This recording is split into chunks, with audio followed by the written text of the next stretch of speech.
That's right, Andrew. It is the Midnight Ocean Radio Show and podcast coming to you live from the great state of Florida, from the Nature Coast to your home, to your office, to your car, to your headset, to wherever you may be listening to us on. I want to say thank you for joining us tonight. We have a very special show for you. I don't like doing this. I don't like to be so unpredictable. Unpredictable, is that the word? No. We'll go with it, though. It's my show. But we have a little change of plan with our guest. We're going to have Brook Agnew is going to be joining us here. That is, Brook Agnew is going to be joining us here in the bottom of the hour. But right now, we have actually, I got a phone call earlier today from Joseph Reyna, Five Fingers. And he has uncovered something that I think everybody needs to be made aware of. It's kind of scary stuff. So for those young people that are out there, mom and dad, if you're letting your young kids listen, you might want to distract them for a little bit as I bring Joseph Reyna on. The other thing, too, is it's very important that we have some documents. If you can join us on Facebook for a few minutes, I highly recommend that you do that. We have some documents that were provided to us. It's from the FBI's website, their own website. And we're going to share those documents with you as part of this. So Joseph, are you there? Yeah, I'm here. Can you hear me? Yes, I can. Sorry about that. And everything. I got your documents, and what I want to do, I'm just going to go ahead and put those over here. Now, for those that are on Facebook, or not on Facebook, but in the YouTube, I have to get with it here because this is a little bit out of my pace here, what we normally do. So please bear with me. I am going to put the link to these documents right here on YouTube so everybody can see it and share along with us as you talk. But I do have them up there in YouTube, but they are hard to read, obviously, because they are, you're seeing a browser window, but they do exist and you can go to them and watch them. So when we were talking earlier today, when you called me and everything, you were given a message that needed to get out there. And I'm just going to shut up and let you talk to our audience because I think this is very important and they need to hear this. So go ahead. It's all yours. It's all your microphone. Thanks, Jeff. And thanks for having me on your show. I really didn't want to give this information out. I had shared it with you so we could see what would happen. But the more I researched it, the more people seem to be having these dreams of this event happening. Anyway, we do a lot of interesting meditations, my girlfriend and myself. She can see these, I guess, beings that show up, and I can feel them. But she's actually was hearing them the last few times. And that was really unusual, kind of took us by surprise. But one of these beings, she described it, and I said, that's one of the beings I've been trying to make contact with. And she said, well, it has a message for you. And it's saying that there's going to be a cataclysm just in about a couple of months. And we'd never received any kind of warning like that. And it was very specific. It said it would be earthquakes and meteorites. Possibly asteroids. And the time frame it gave was roughly now, the end of September and the middle of October, right through there. That would have been about 2 months. And I just kind of kept it on the back burner, see if anything would materialize. And then a few other articles started surfacing and tracked them down. It seems that there's some credibility to them. But it's very possible that we might see some meteorite strikes, substantial meteorite strikes over this coming weekend. Hopefully it won't be anything major or tragic, but this little being was very concerned and it suggested that we should live in a much sturdier house than the one we were in, which I thought was funny because it was considerable for most homes here in the U.S. and on solid rock up in the hill country of Texas. So anyway, I just thought that was interesting. Yeah. There was another one that gave another warning before that, and that one said war is coming. So that one I didn't really want to share either, but I prayed about it and said just get that information out there. Yeah, which Joseph, so you know what is weird. All right, so the reason, okay, so I can hear the eyes rolling in the heads of our listeners and some of them that are still getting on board with this. What is weird? And I believe I believe that there is no such thing as coincidences. I actually received, and I wish I would have saved it because I know a lot of you guys are going, oh yeah, Jeff, whatever. But let me tell you, I received, and I've never received one of these before, ever in the whole history. And this is even when I was doing, my political talk radio, which I knew that I was being monitored. I knew that things were, being watched and because I was told, I was flat out told, from legal counsel that, hey, look, this is going to let you know this is what's going on.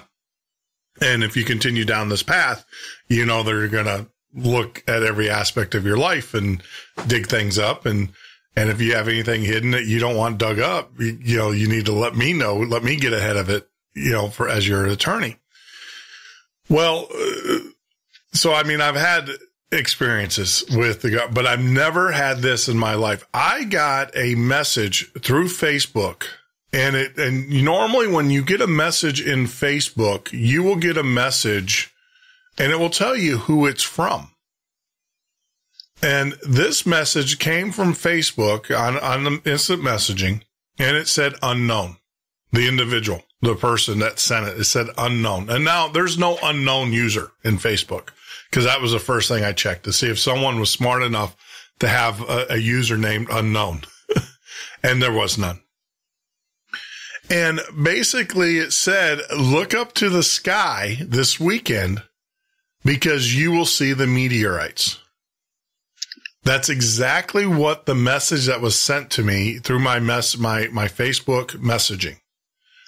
That is what they sent to me. So it was weird because I saw, when we do these shows, we tend to, how do you say, we meet very interesting people.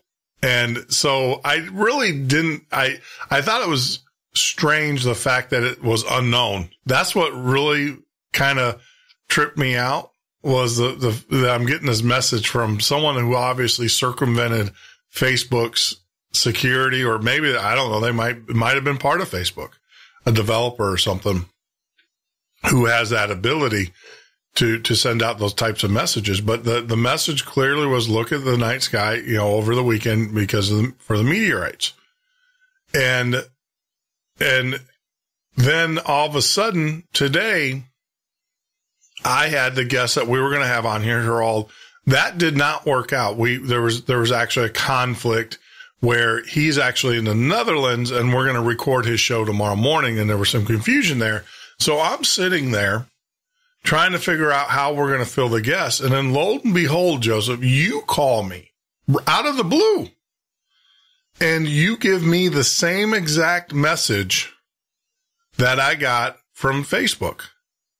And hence, that is why you're on. And also then from there, we were able to, and I want to say thank you for helping us line up tonight's guest. But it is, there's two people, and so the audience knows, in full disclosure, Joseph, since you did the show, you and I have not had any contact with each other, except I think during email, we were like, hey, how are you doing kind of stuff. Correct? Correct. Yeah. I mean, we weren't, you weren't sending me information. You weren't saying, hey, look, this is this out of the blue, because I want our audience to understand that I get a message. Let's lay out the timeline. I get a message from an unknown individual through Facebook that said, that tells me to worry about or look up at the night sky over the weekend, and there'll be, I'll see meteorites. You have these visions, and then you call me out of the blue and share this information with me, which I said, look, and I appreciate you coming on the air, because I know you were a little hesitant to do that.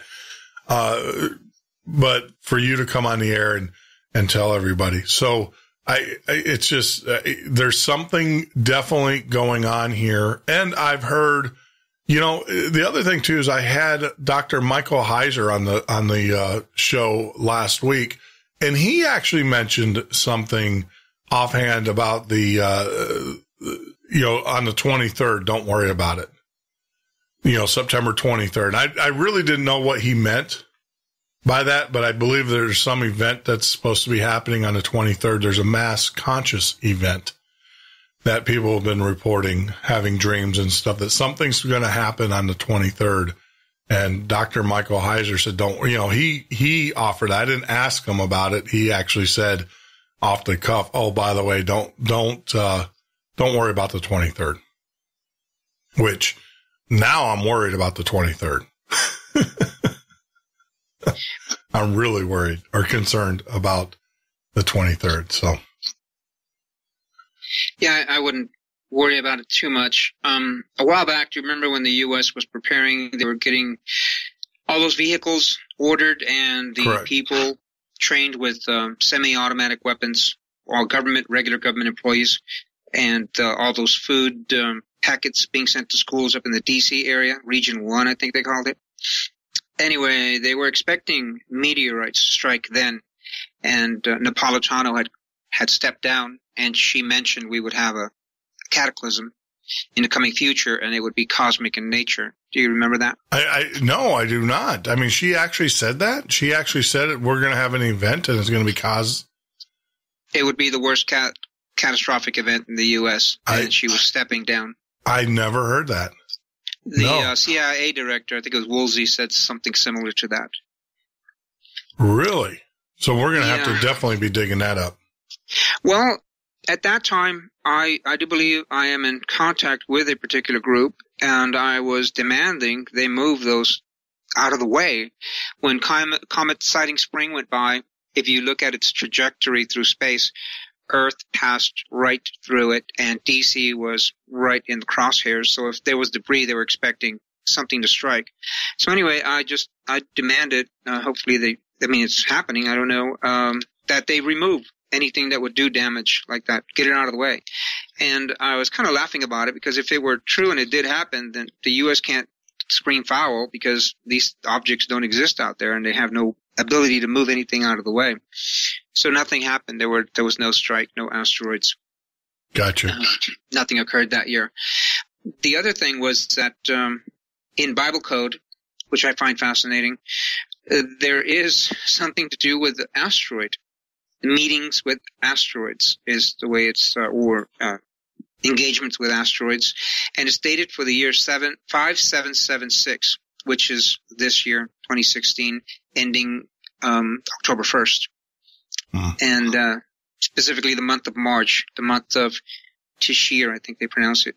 Anyway, that was a warning in Bible code concerning asteroids striking the Earth. Yeah, that's Tishra. Tishra, okay. Yeah, is the Jewish term. Yep, Tishra. So, wow. I wasn't aware of that at the time. Yeah, I've never been a big fan of like predictive or anything, predictions and stuff like that, because people, tend to use that. Of course, if nothing happens, my mailbox will be full on the 23rd, on the 24th. And and then they use that. They go, oh, see, this guy is, this guy is just pushing doom and gloom.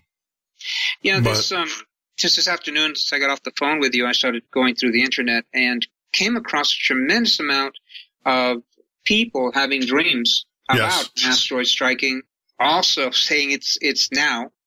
And one individual said this is his last recording. He had his bug out bag, and he was actually in tears, saying, sorry, guys, I don't see any way out of this. This is what I'm being shown, and I don't think I have any more to add. to it. So the other thing I wanted to mention was that I wanted to show people how to track the IP addresses in their phones so they can see if they're being monitored by the government. Yeah, hold on one second. So I do want to, because I have the UFO documents that you gave me on the FBI, from the FBI's website. For those that are not on YouTube, please go out and watch the show on YouTube, because you can see the documents. This is coming. You pulled these documents, and I'm looking right at the FBI's Freedom of Information Act, the page that they're required to maintain by federal law.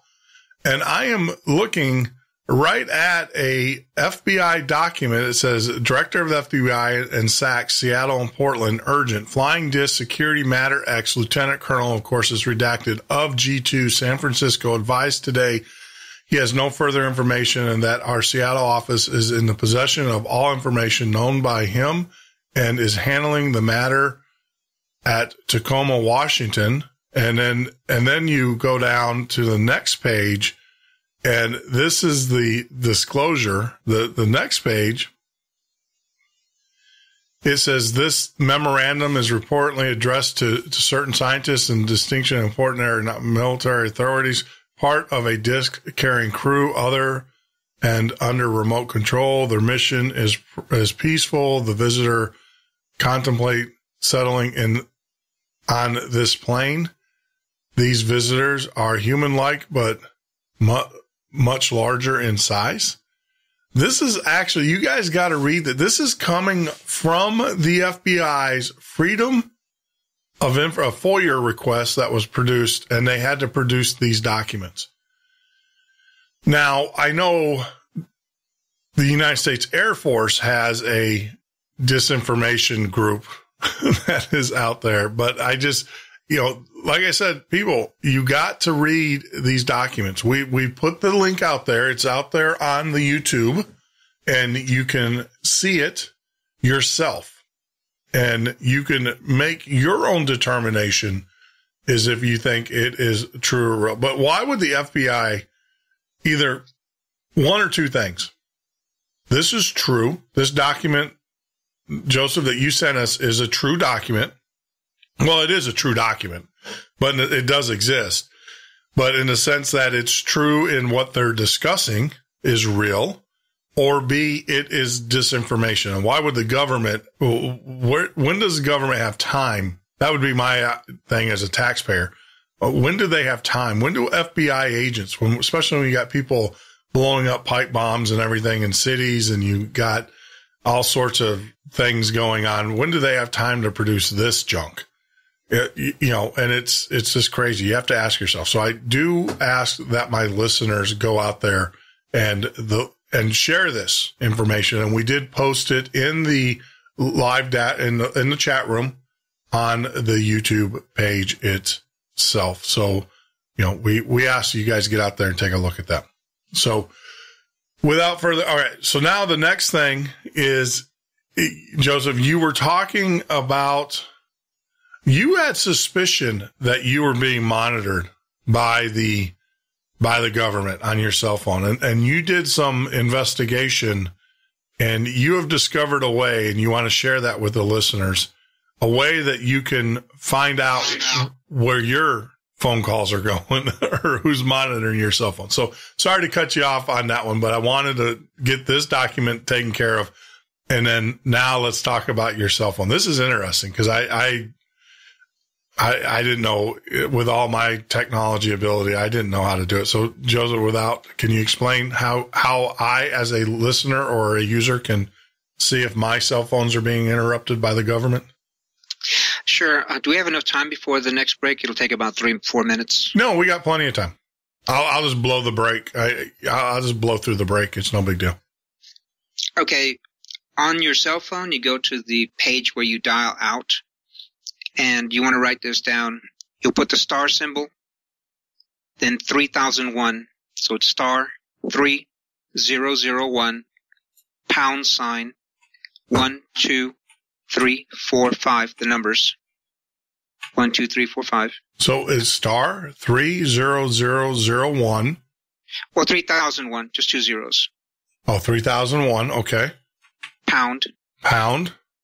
Number 1, 2, 3, 4, 5. Then pound star and hit dial. That will take you to a field test. Ah. Then you'll scroll down to PDP. That would be Papa Delta Papa context info. Tap on that. The next screen will show 5 digits, 5 numbers all lined up. 0, 1, 2, 3, and 4. Usually the first 2 are the ones that are used. So it's Papa Delta. I'm a little slow here. I'm writing this down, but I'm also trying to do it on my phone. So it's Papa Delta. Well, go ahead and do that search. That the numbers star 3001 pound 1, 2, 3, 4, 5 Okay. pound star and call. Hold on. I'm gonna do it. I'm here. Give me a second.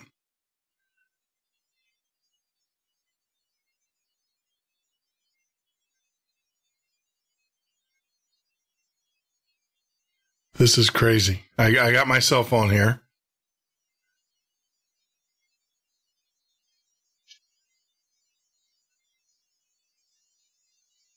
Yep, it says field test. Yeah, it'll say neighborhood measurements, and then below that, connected mode, LTE, below that, serving cell info. It goes all the way down to the bottom where it says PDP context info. Yep. Tap on that. There'll be a PDP context info 0, 1, 2, 3, 4. When you tap on the first one, 0, new screen shows up. APN number up above it, and then the IPv4 number below it. You want to write that number down. Correct. First time I did it, the number I wrote down was 30.130.186.180. Correct. Okay, then you want to go to Google, and you want to search something called Network Tools. It's spelled NETWORK, network, dash, tools, plural, TOOLS.com. Mm-hmm. And that'll bring up a screen. It has a box in it with a bunch of different information, express, ping, trace, URL, decode. And it'll have a box just above the word go. Yep. Click on that box, delete those numbers,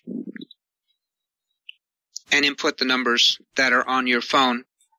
And then when you're done, you need to hit that go button on the screen.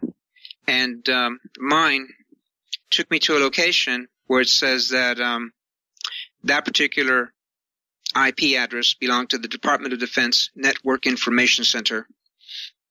And the ones I've done since then take me to lookup failed for the number no data in region North America, and now it says in region other. Yeah, that's what mine's actually saying. So, well, let me look up network.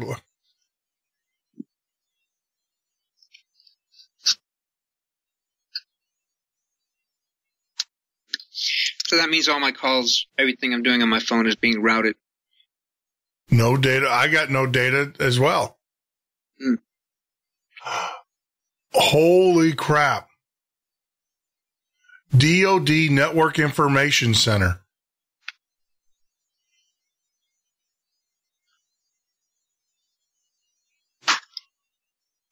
Yeah, the pilots in the Air Force or the Marine Corps, they were fond of saying, you don't take flak unless you're over the target. This is guys, I am putting this on. This is going on YouTube as well. This is what I got back from my search. And it definitely says Department of Defense Network Information Center. Columbus, Ohio. I have original DOD Network Information Center, 3990 East Broad Street, Columbus, Ohio, 43218. I kid you not. That is on YouTube. I just posted it on YouTube. Take a picture of that screen because it's the last time you're going to see it. It's on YouTube. It's unless they take down my YouTube site. I mean, keep it in your picture file. Yeah. Because they won't say that in the future. It'll say somewhere in North America. Well, no. If you go up to the top, it says no data. I did a network lookup, and then I scrolled down. Now that one came back as no data, but then I scrolled down a little bit, and then it has net range, and then it has the DoD. Okay. Yeah, it's the net range, so they own that. Yeah, original tech handle, mil.hstmstarin, network DoD. Here's their phone number. I'm going to give this out. Here's their phone numbers. It's 614-692-6337. That's area code 614-692-6337.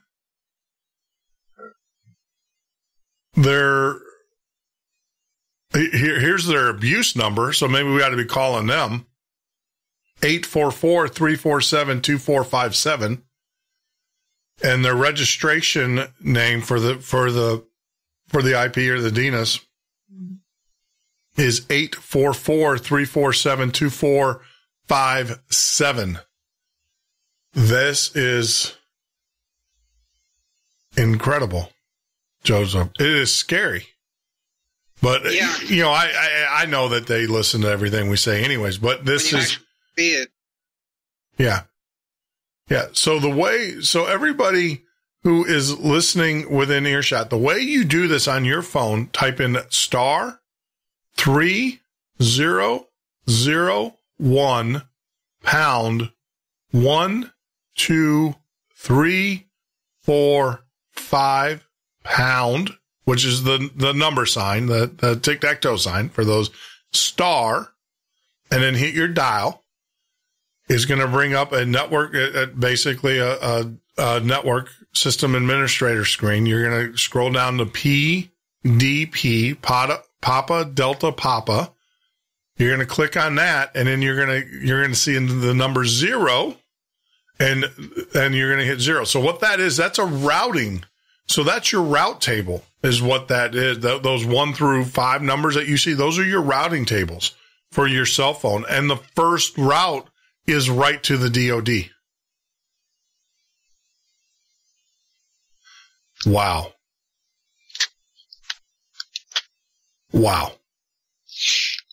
I just finished seeing Snowden this weekend. I recommend it. Yeah. The guy was incredibly intelligent. Oh, no. He isn't. Everybody, they portray him as I watched the Netflix interviews with him, and he's operating at a very high level as far as brain power goes. Yeah, there's no doubt about it. He's articulate. He's definitely not. The guy is super brilliant. So, but Joseph, man, thanks for giving our listeners the first bit of information about this weekend. And it does go hand in hand with what I heard and what I've heard, with the message that I got through my Facebook IM. And everything, but more importantly, thank you for giving us this piece of information that everybody that's listening can check it out for yourselves. Do it on your cell phone. You probably have black guys in black suits showing up on your doorstep tomorrow, but that's okay. You can ask them when they knock on the door. You can ask them throw your phone at them. How about that? Throw your phone at them and said, since they're listening to it, they can pay the bill. And that is crazy stuff. And I didn't even know that. And I'm in the telecom business. I'm not in the cellular, so I don't know how that all works. Well, I know how it works. I just don't know the hacks to it and stuff. But, and then more importantly, for those that are listening to us live on YouTube, make sure that you get out there and, look at those FBI documents that we posted. So Joseph, is there anything else? Nothing as far as danger, other than I suspect that the two prophecies or warnings actually go together. Remember, I mentioned a while back that if we saw boots on the ground, it would probably be them coming to take down the cabal, not us. But when they were doing exercises this year, the military, They were actually practicing combating rogue U.S. military units. Correct. And that was, I guess, trying to foresee this event coming up. Correct. All right. Well, my friend, we got to get Brook on here and everything, but I do terribly, I appreciate it. Thank you very much for sharing this information with us. And, you keep in touch, man. Be safe this weekend. Let me know, if anything happens, let's make sure that we stay in touch with each other. And if you need to bug out, you always got a place here in Florida and stuff. I don't think I want to bug out to Florida. Well, we're pretty, yeah. I don't know.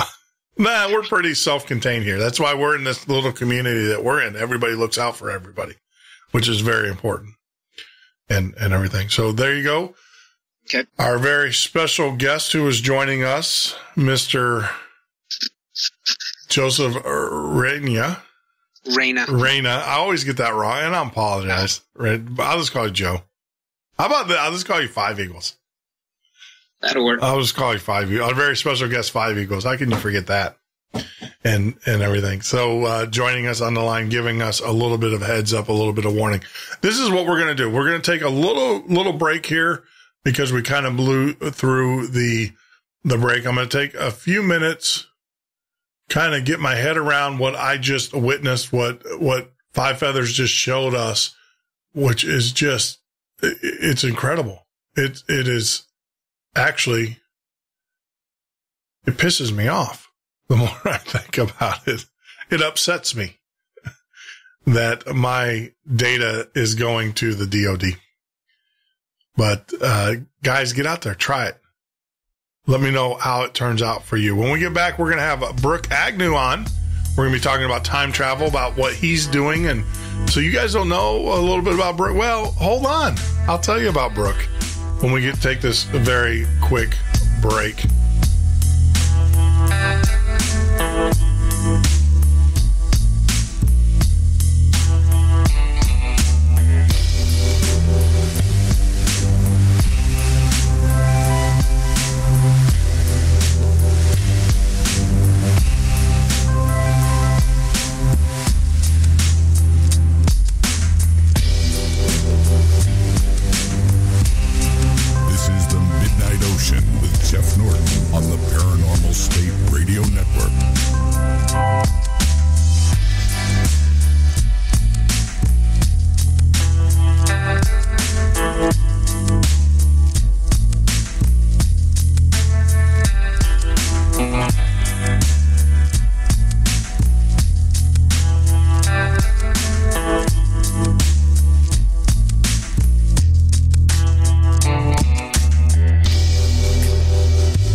Right, Andrew. Thank you for joining us. You are listening to the Midnight Ocean Radio Show and podcast. You can join us live here every Monday through Friday from 10 a.m. till 2 or 10 p.m. I'm still aggravated with what I just was told.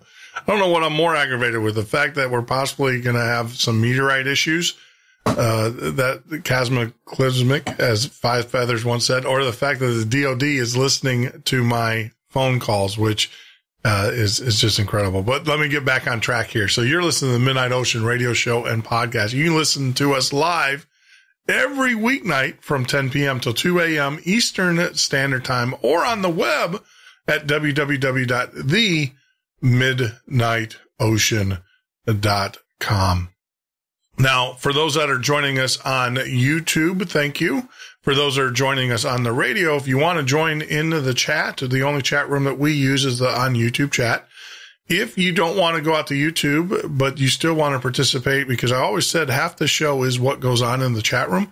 you can always go to our website at www.themidnightocean.com. Scroll down, and on the right-hand side, you'll see a little chat link. You click on that chat link, and it will actually link you without actually going to YouTube. We'll link you to the chat so you can watch what is going on there. So without further ado, though, I want to bring in our very special guest, Mr. Brook Agnew. If you guys don't know about Brook, he actually is a host. He's one of the, I would say he's probably one of the top 10 guests of Coast to Coast AM with George Norrie. But he also has his own show called X Squared Radio, and he's been doing that for about 12 years now. So Brook Agnew grew up in Pasadena, California, hanging around JPL and Cal Tech. He entered the Air Force in 1973, where he graduated top of his class in electronics engineering. He received a bachelor's in chemistry from Tennessee Technological University with honors. He is a multiple patented engineer in energy technology and chemistry. He is a certified quality engineer, SixSigma master black belt, and member of the Society of Automotive Engineering. He is also a 7-time Amazon best-selling author and world-renowned lecturer. And Brook, welcome to the show, and thank you, my friend. Oh, thanks, Jeff. Thanks for having me on. It's hard to get on your radio program. You're booked with so many great people. It's amazing. It is amazing. I was reading, this is strange. I'm reading your resume, and I swear to God, I'm looking at my brother's. He went to University of Tennessee Space Institute. That's where he got his master's degree, all his degrees. Oh, that's cool. At UTSI. And he is a Six Sigma. He worked for Ford for years. And I'm sitting there reading this going, you guys might have, the name's the same. His first name is Chris. You guys might have run across each other in the day. But I'm reading this going, holy smokes. I got my brother on this show tonight. Well, then you know what questions to ask. Well, but you are correct, sir. We have a phenomenal set of guests, which are just, we've been very, very lucky. It's funny because I'm reading the who's who kind of our guests, and they are definitely the who's who. Oh, absolutely. I mean, you've got one of my best friends, Maureen St. Germain, came on the 15th. Yeah. These are great names, great teachers. Yeah. Yeah. No, we have been blessed. My aggravation is the fact that we're still building our audience, right? And you know that you've been doing this for 12 years. We're still building the audience, and I'm like, we'll get there. But the good news is we archive everything, so people will go back. And that's what we're finding, is that a lot of new listeners are going back and listening to the old shows and stuff. But, yeah. Well, that's what people do. They go to work and they slip the headphones on and they work on their Excel spreadsheets or their computer programs, and they listen to Jeff Norton or Brook Agnew or whatever. And so they stay entertained and informed and enlightened all day while they're doing their work. Yeah. Yeah. That's, which is really fun, which is really funny because someone's been beating me up and saying, you got to do a daytime show. And I'm like, people can just download. You can still download us. Exactly. The only difference between a daytime show and a nighttime show is that you can't call in during the day. Well, I mean, the difference between, and I've always said this, the difference between broadcast radio and webcast radio is that our listeners are sitting there with a laptop and a credit card in their hands. Yeah. Daytime listeners, broadcast listeners usually have a steering wheel in their hands. Yeah. No, absolutely. Absolutely. And it's just, I know I can get more listeners if I did more of a daytime, but the subject matter that we talk about, no one wants to hear about meteorites hitting the earth while they're sitting at work. And look what your competition is. I mean, you got 455 satellite channels you're competing with. Correct. I mean, that is true. Hey, did you hear the last segment when we had Five Feathers out where did you do the cell phone? No, I didn't. I was actually had a business meeting up till 10 p.m. So I darted across the city and made it back to my studio and got lined up for you. Oh, wow. Thank you. Thank you very much. No, so he actually shared with us a trick. I'll shoot you the email. I'll shoot you an email. You got to try this on your cell phone. And sure enough, he basically what he did is showed us how to go into maintenance mode, technician mode, I should say. and then look at the routing tables of your cell phone. And the first route is on my cell phone was right to the DOD. Oh, really? Yes. Well, here you go. Write this down. Here, you got your cell phone with you? Yeah, I got it. It's right in front of me. Here you go. Ready? Yeah. Type in *30001. Type it in like you're dialing it. So it's star in the dial pad. So it's *3001 pound 1 2 3 4 5 pound star, and then hit dial. And that's going to take you to a technician menu. Field test. That's right. So scroll down where you see it will say Papa David Papa PDP something something. Yeah, I see that. So scroll down to that and hit it. Hit enter. Yep. And then you're going to see 0. This is your routing table for your phone. So hit 0. Oh, hit the 0. Hit the 0. That's your first route. Okay. On your phone. Now it's going to give you an IP address on your network. Right. All right. So here you go. What is the IP address that it gives you? Well, do I have to press it? Because it's just numbers. Oh, no. You just give me give me those numbers. Read those numbers out to me. I have 10.45.248.229. And please don't tell me it's a porn place. No. I wouldn't embarrass you that way. Okay. I'll protect you.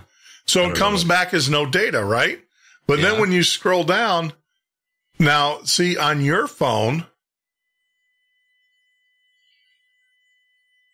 your phone comes from that network is actually in California, and it doesn't say DOD. Nice. So you're good. Thank you. You don't have them breathing on your phone yet. Well, they wouldn't be able to follow me anyway. Yeah. I'm so scattered when I move around. Yeah. I can't follow myself, let alone anybody else follow me. Yeah. But on the YouTube channel on our YouTube channel, I put in the IP address that it gave me, and it came back as DOD. This is what it said. It said DOD Network Information Center, DNIC, and it's located in Columbus. I've got 3990 East Broad Street, Columbus, Ohio, 43218. How about that? Well, let's give them something to think about. Yeah. Yeah. Well, here, let me turn on my phone let me turn on my phone. And, it's just so frustrating because, we hear about the government listening, there was Snowden and everything. And it's now and we just kind of go, yeah, whatever, not me. But now I'm pissed because why are they listening? Well, I know. I mean, I do. So full disclosure for everybody that don't know, during my day job, I do telecommunications work. I don't do cellular. I do hard phone work. I write software for various manufacturers of phone headsets and everything. And we do have government contracts. We work for the government. Well, the company's doing it. They hire me to write the code.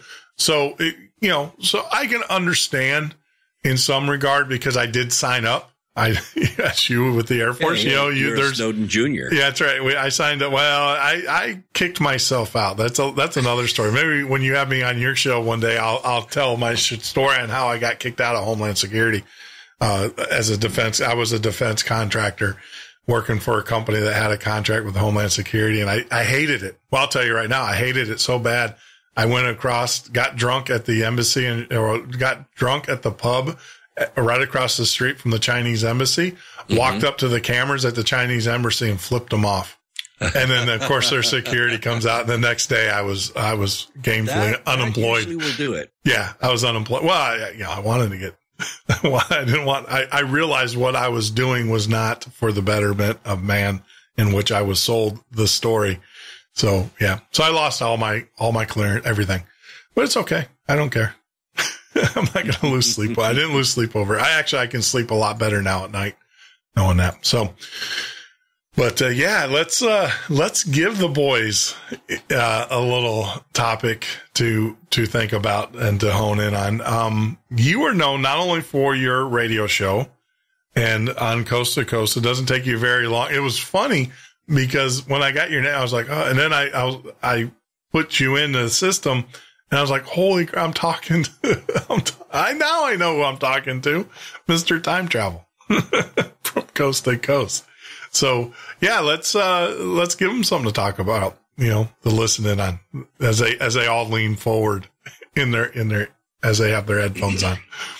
Well, it's just interesting, when I was doing the research for the latest trilogy that I'm writing now, I'm finishing up the last of the 3 books. The first 2 have already been published, but it's kind of a Tom Clancy style book that uses fictional characters in true situations.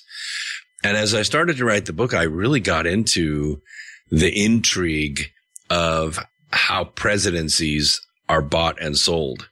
And I discovered in the research of it how we have another government operating inside our elected government. I call it the agency government, but it is not an elected government. It runs everything. It taxes us, fines us, writes laws, and we have no representation in that government. It's completely tyrannical. It's a pure definition of tyranny. Yeah. And it has hundreds and hundreds of thousands of highly paid people that work in that government, and nobody controls them.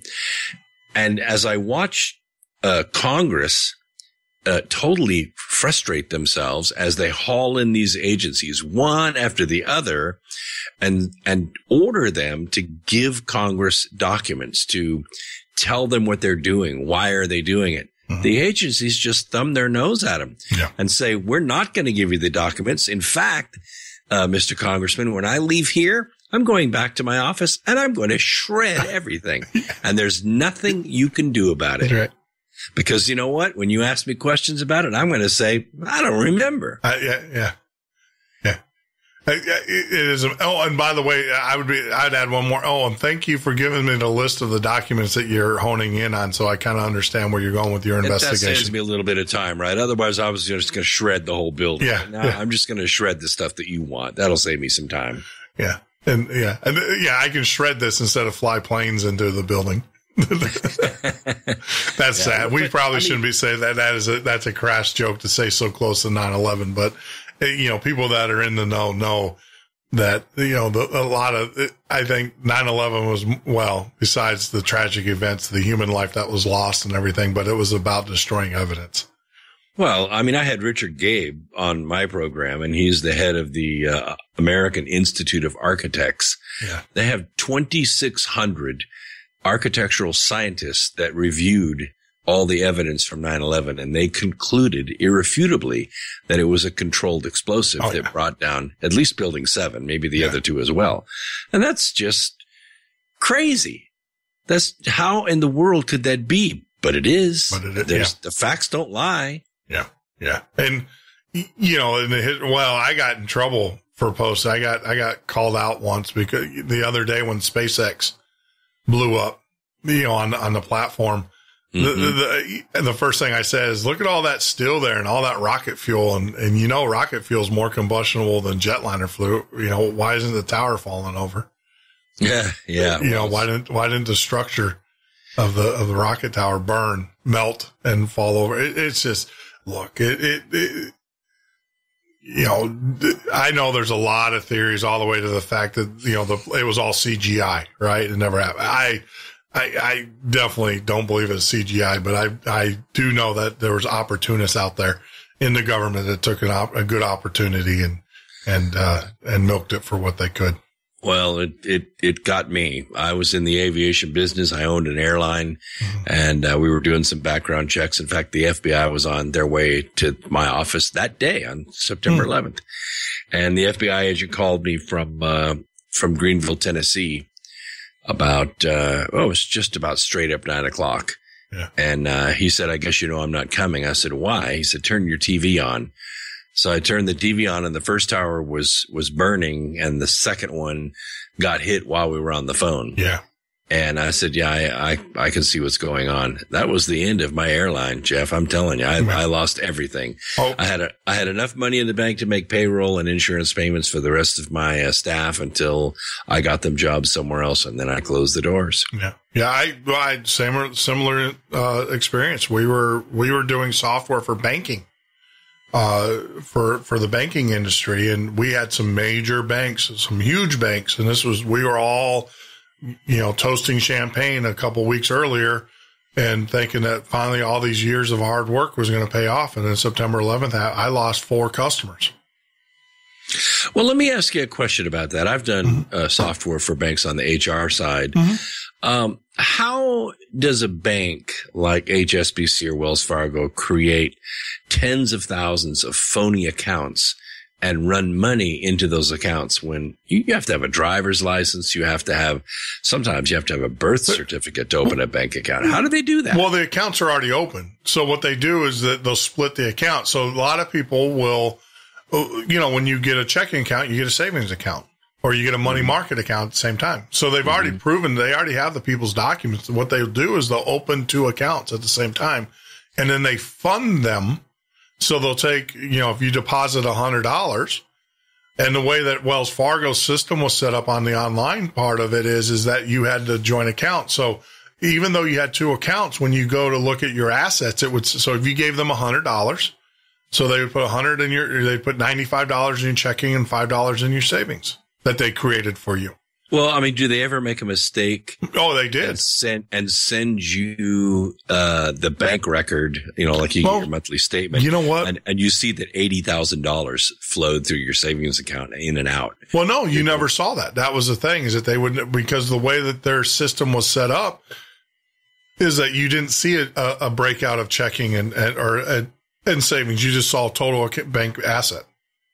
But we know the reason that they do it is so that they can funnel illegal money into the bank, launder it, and then send it back out of the bank clean. Yeah, well, that's the reason why the bank allowed it to happen, right? But they're telling the masses out there that these people were doing it because they were getting bonuses for the amount of accounts that they were opening up. I'm not believing that. Wells Fargo fired a bunch of people, but HSBC, all those people are still working there. Yeah, well, HSBC just settled a multi-million, like a $400 million lawsuit with the Fed because they got caught laundering money. Yeah, but the one I'm talking about is when they got caught with $2.2 billion of drug cartel money laundered through over 10,000 phony accounts. And the whole dossier, which was about 1,000 pages long, was turned into the district attorney of Suffolk County, New York, who just happened to be Miss Steppenfetch. I mean, Loretta Lynch. And later she becomes attorney general. And the guy that was the board member of HSBC when the $2.2 billion was laundered was James Comey. Yeah, I know. It's all, look, they're all insane. How do you think they fund a lot of these, before, in Oliver North, in order, back in the day, in order to fund a lot of their operations, they would sell arms or they would sell, drugs. And now they realize that all they have to do is go in and manipulate the banking system. And it's a lot easier that way you don't get hauled up in front of Congress. You as a politician or you as a general or a spook don't get hauled up in front of Congress asking why you're selling, physical assets to dictators of third world countries. Now you just pull the CEOs of the banks up there and make them fall on the sword for you. Well, and you get your lobbyists around town to carry little manila envelopes around to different congressmen. I know how it works. There's a little island. If you ever get over here in Florida, there's a little island I spent a lot of time on called Fisher. And back in the day. And I don't care. I mean, I hope the FBI comes and interviews me because I can, there's about 20 congressmen that I can put on the burner right now. A couple governors, a president. So, I mean, I don't care. I mean, I was definitely an insider at one point, and I woke up one day and needed to take a bath and asked for forgiveness and said, I will never do that again. But, yeah, a lot of people are like, you shouldn't be talking about that. You'll get it's like, yeah, show up. Yeah. But of course, I'm the one that's going to fall on, they're going to make me fall on my sword. But yeah, I'm not going to do it. I'm not going to go out kicking and I'll go out kicking and screaming. You guys get all that out there? Yeah, that's right. More that's time right. to write? Yeah, you guys, write that down. I'll have them knock on the door tomorrow. It's funny when when I was doing my political, this show here, I got cleared. My attorney, my good friend who's an attorney is now shaking his head. Well, he doesn't listen to the show that much. He thinks it's all tinfoil stuff. But when I was doing my political podcast, he goes, "You're just looking to go to jail, aren't you?"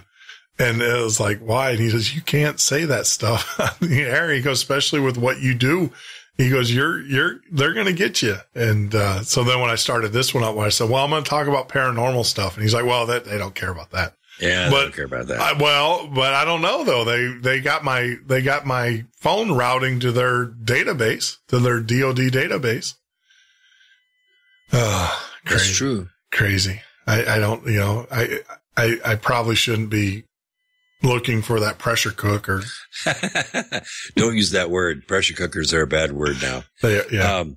Well, how many people did you, last time in Boston bombing, how many people got actually hooked up because they were Googling pressure? Naturally, when the news comes out and says they're going to use a pressure cooker bomb, people are going to Google it and see how to do it.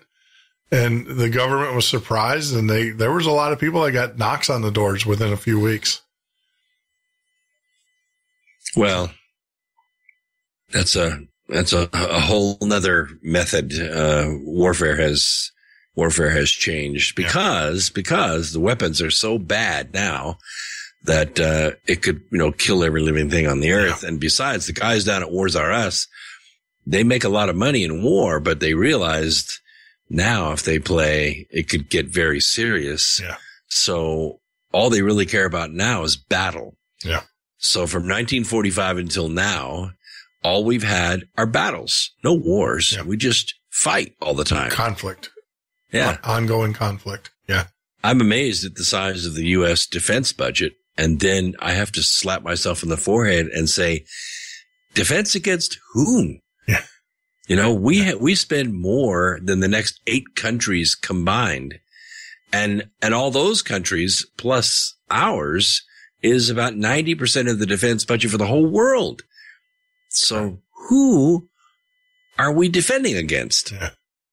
I don't get it. I think we're just spending money for weapons. I did a drone wars update this last Sunday. It just blows my mind. This whole high-tech warfare industry that it's like the superstore of high-tech toys and gadgets, and DARPA is just pumping money into every university. I make electric vehicles, and the rage now, and I have a lot of people who are looking to invest in vehicles that can self-drive. And I asked the investors, why are you investing in self-driving cars? And they said, because the government is writing enormous grants for these companies to develop self-driving cars. I said, yeah, but no one's going to buy them. I don't want one. There's 2 generations away that won't buy self-driving cars. We like driving our own cars. Mm-hmm. You know what's pushing it, Jeff? It's robotics. Yeah. Artificial intelligence robotics. They're trying to make self-driving robots. Correct. To fight war. Correct. And they're getting the car companies and the universities to develop the technology. Yeah. Yep. Starnet. I mean, it's obvious. Skynet. Yeah. It is obvious. I mean, it's, like I said, in the former day, writing a lot of the predictive analysis software that we were writing and everything, it's all based, we thought we were writing it for the medical industry to help fight disease and stuff. Mm-hmm. And it had nothing to do with that. It had everything to do with, if I take a satellite image, how does the satellite know? Because I actually saw these when I was at the Java High Performance Lab writing software, working on we thought we were looking at modal X-rays and then from the X-rays determining breast cancer. That was the big push. and having computers, cycle through a digital X-ray and say, yes, breast cancer, no, and do that. Well, then we come to find out they were showing a satellite imagery geospatial work. And I'm looking at it and I'm like, well, wait a minute, that's a tank. Those are troops. What is this all about? And it was basically friend or foe, trying to teach drones to determine if you're a friend or foe. Wow. This was back in the early 2005, 2006. It's come a long way since then. Oh, it's incredible what's out there. But I still, when I pull up my patents, I've got patents and stuff. I'll see all of the sub patents that are off my data modeling patents and stuff. And almost all of them go back, they're all signed by people because patents have to be issued to people. And then you go and look for where these people work for, and you'll see a lot of DARPA, you'll see a lot of university research. Yeah. Tied to DARPA. That's how I discovered it by accident, because I was reading a paper where a university was receiving accolades in some of the professional press, peer review stuff about viral research for fighting cancer. Mm-hmm. Because, a lot of your listeners don't know, but some of mine do. I had cancer last year. And some of the new technology, because we're here in the Carolinas health system, they're the epicenter of all this research. And they said, listen, we have a new treatment. We don't do it the way we used to do it. Now we just teach your T cells how to do this. And I thought it was pretty cool. So I enrolled myself in the experimental program, got cured. And so I got interested in the papers and I was reading it.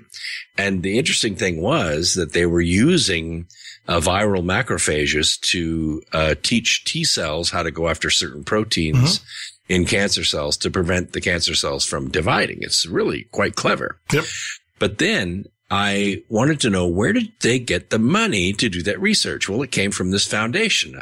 Something like, I don't know what the name of the foundation was, but it was really innocuous sounding.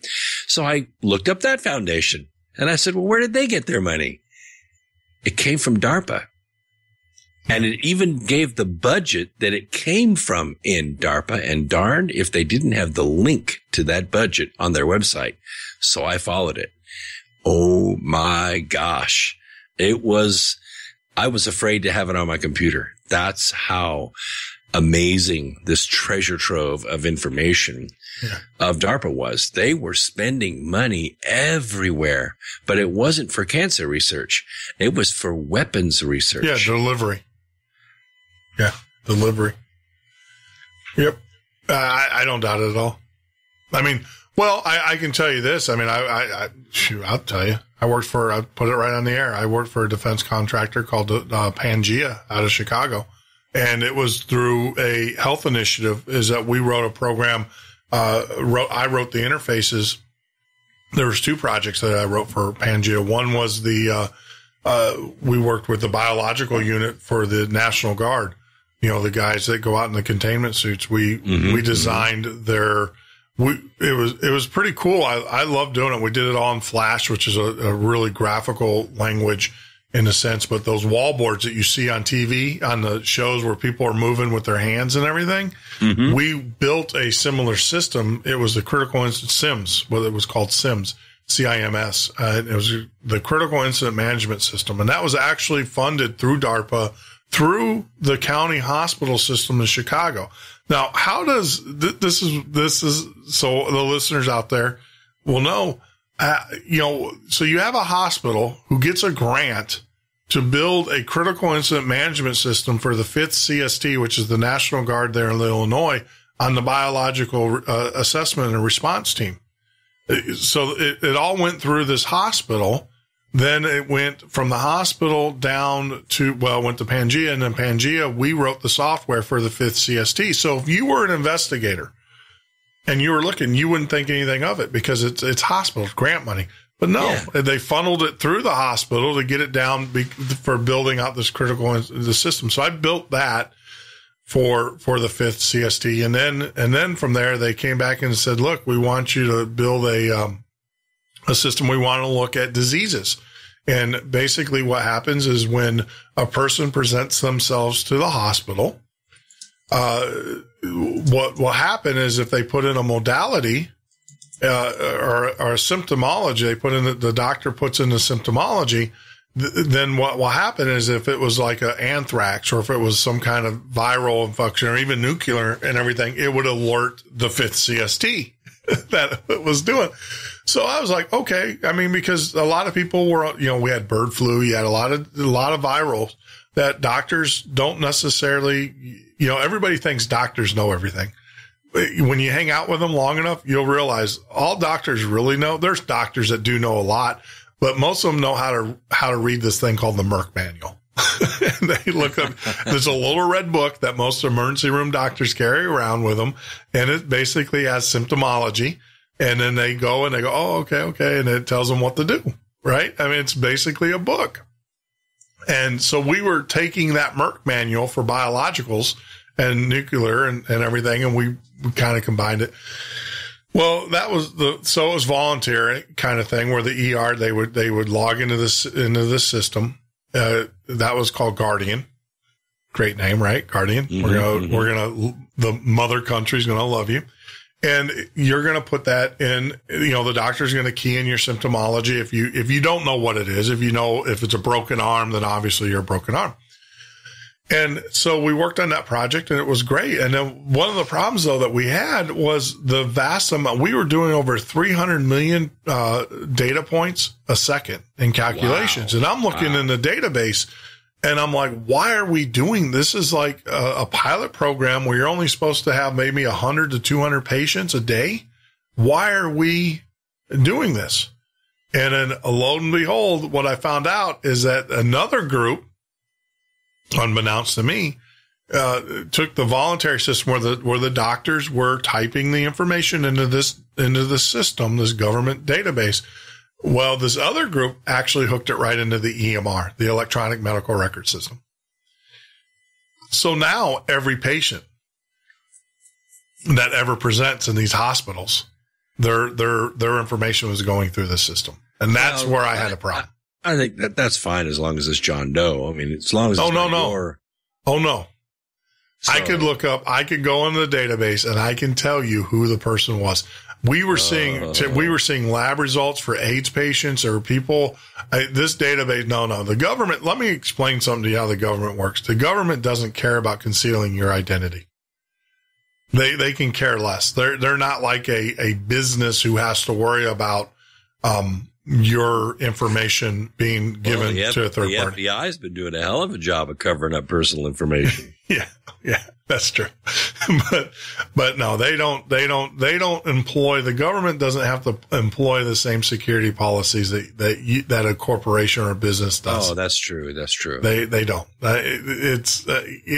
When I went and complained, this is what happened. I went and, naturally I had a very hard issue with this. And I just said, look, I can't do this. And the guys that were running it were all great guys, all really nice guys. I mean, they had a business to run and I get it. And I told them I had a hard time with it. So they were like, well, why don't you take some time off? And that'll fix everything. Yeah. Why don't you take some time off and think about it? And I just said, look, I can't do it. And it got to the point to where my work suffered because I just couldn't do it. I couldn't, I'm sitting there at my keyboard going, I'm writing software that is like against everything I stand for. It's like writing software that flips votes at the voting machine. Yeah. Well, this is medical history. I think your private history, your private information ought to be private. And, and I'm like, here, I just had a hard time with it. And like I said, I'm like, I got to get out of this business and I don't want anything to do with it. And I got to figure out a way of getting fired. So I did. I went across, I walked down the street. I was in Chicago and there's the embassy there. There's a nice little pub right at the Kennedy, nice little Irish pub. Right at the corner, I got heavily intoxicated, walked right up to the security cameras in the Chinese embassy, flipped them off, had Chinese guards come out, created an incident. And the next thing I know, I was pulled in. When I showed up to work, I was told that I was no longer needed. And the bad part is you weren't the first one to do that. Yeah. So you asked me about time travel. Yeah. Let's. I wrote a book called Remembering the Future, The Physics of the Soul and Time Travel. And I think it was kind of a intentional shotgun blast out there to see how many different genres I could hit with one title. It was designed to be a self-help book to pick up where the book The Secret left off, because I thought there was something remarkable there. Everybody saw, what the bleep do we know? And they realized that that Rhonda Byrne had hit on something, that there was something about this law of attraction. But the book fell, woefully short of making anything happen. What people did is they ran out, bought their favorite magazines, cut the pages out, stuck them to their refrigerator, turned their refrigerator door into an intention machine, and then a remarkable thing happened. Nothing. So occasionally people would end up with the thing that they wished for, but it's much more powerful than just getting things, much more powerful. So I started doing my own research to see what's the real mechanism behind all the chaos that's in the universe and what makes up what we see as the third dimension. Mm-hmm. Because, we physicists believe very little. We go off facts. We go off relationships. We try to build elegant thought experiments and then try to disprove them. But one of the things that we agree on is that the universe is full of all kinds of energy. We just can't see it. Mm-hmm. We call it dark energy because we can't see it. It could be very super bright energy for all we know. And the point is that it's in chaos. And how we know this is when we look at the results of CERN and other colliders where we pump up these hydrogen protons and accelerate them to enormous speeds, which increases their mass hugely, like from 1 electron volt to 14 tera electron volts. Yeah. And then we smash them into each other like a figure-8 race. And when the protons come apart, we can catalog the frequencies that make up that proton. And it's becoming a pretty repeatable and reliable menu of frequencies. And we call them quarks or colors or, different kinds of subatomic particles, subprotonic particles. But for all of that, we can't take the menu of subprotonic particles and make a proton. We just haven't figured out how to do it yet. Yeah. But the universe does it. Stars spit out oxygen. They spit out silicon, they spit out nitrogen like factories into the universe. They take this energy and can somehow make it, and here's the key word, resonate so that it can form a proton. And once that proton's formed, it's pretty much there forever unless we split it apart. But one proton is hydrogen and then helium and then, so on and so forth through the periodic table. We know how they work. We know how much they weigh. We know what their properties are, but we don't know how to make one. Uh-huh. So what is the principle that allows this chaotic energy to come together without intelligence, so to speak, to become matter? And that is really the law of attraction. So the idea was to figure out what's the mathematical process for this to occur, and can I make it simple and elegant enough that I don't drive all the readers away, which my publisher said, every time you put a formula in your book, you're going to cut your readership in half. And he wasn't right. He wasn't right. I put some formulas in there and the book did just fine because I tried to make them elegant enough instead of following page after page of mathematics. Everybody remembers the equation E is equal to MC squared. It actually looks simple, but the process for deriving that equation took years off Einstein's life. What we see is a relationship between energy, mass, and the speed of light. The speed of light being sort of a speed limit of the universe. Uh-huh. In other words, it's asymptotic. It's an asymptote. You can't go any faster. You can approach it, but you can't go any faster. Just like reaching infinity. You can get close, but you can't get there. And the idea is that as the faster energy goes in the universe, the larger its mass becomes until it reaches infinity. But the real way to look at it is that distance in the universe becomes zero. Everything becomes local. And that's how the law of attraction really works. So how do we take numbers and get to this point where everything becomes now? Everything becomes local. Everything becomes something we can perceive and we can observe directly. And by observing it, affect it. The key was in a mathematician whose name was Fibonacci. He discovered a natural progression in numbers that occurs in nature, not just in biology, but in molecular biology. And everyone pretty much knows what the Fibonacci sequence is. You take the two previous numbers, add them together to get a third number. Then you take the second and third to get the fourth, and so on and so forth. It's the way bacteria divides. It's the way cellulose is built, the way the periodic table lays out, the way planets arrange themselves around stars. It is a natural order of things. Why is that? Why does this process work the way that it does? That answer is what unlocked the secret. The answer is once you perform the Fibonacci sequence for 8 iterations, in other words, for 8 steps, when you divide the 7th number into the 8th number, you get the golden mean. You get 1.618 to 1. You get phi. That golden mean, that golden ratio is the ratio by which energy has to come together in order to make those protons. So if we can do that consciously with our own consciousness, with our own repeated energy put into a future equation, we can make that equation manifest the answer. And that's how the book works. That's how the process works. And the rest of the book is just explaining how to do that, how to listen, how to pour energy into your idea in the future, or for that matter, the past, and make that dream that you've had manifest. Gotcha. And, you know, and that is a how do I say this? People think of, you know, when they think of Time Machine, they think of the movie H.G. Wells, right? The classic Time Machine going back in the past. But I think that your explanation and the way that you do it, that is the correct. Well, actually, they're one and the same, because if you look at H.G. Wells' machine, the machine never moved.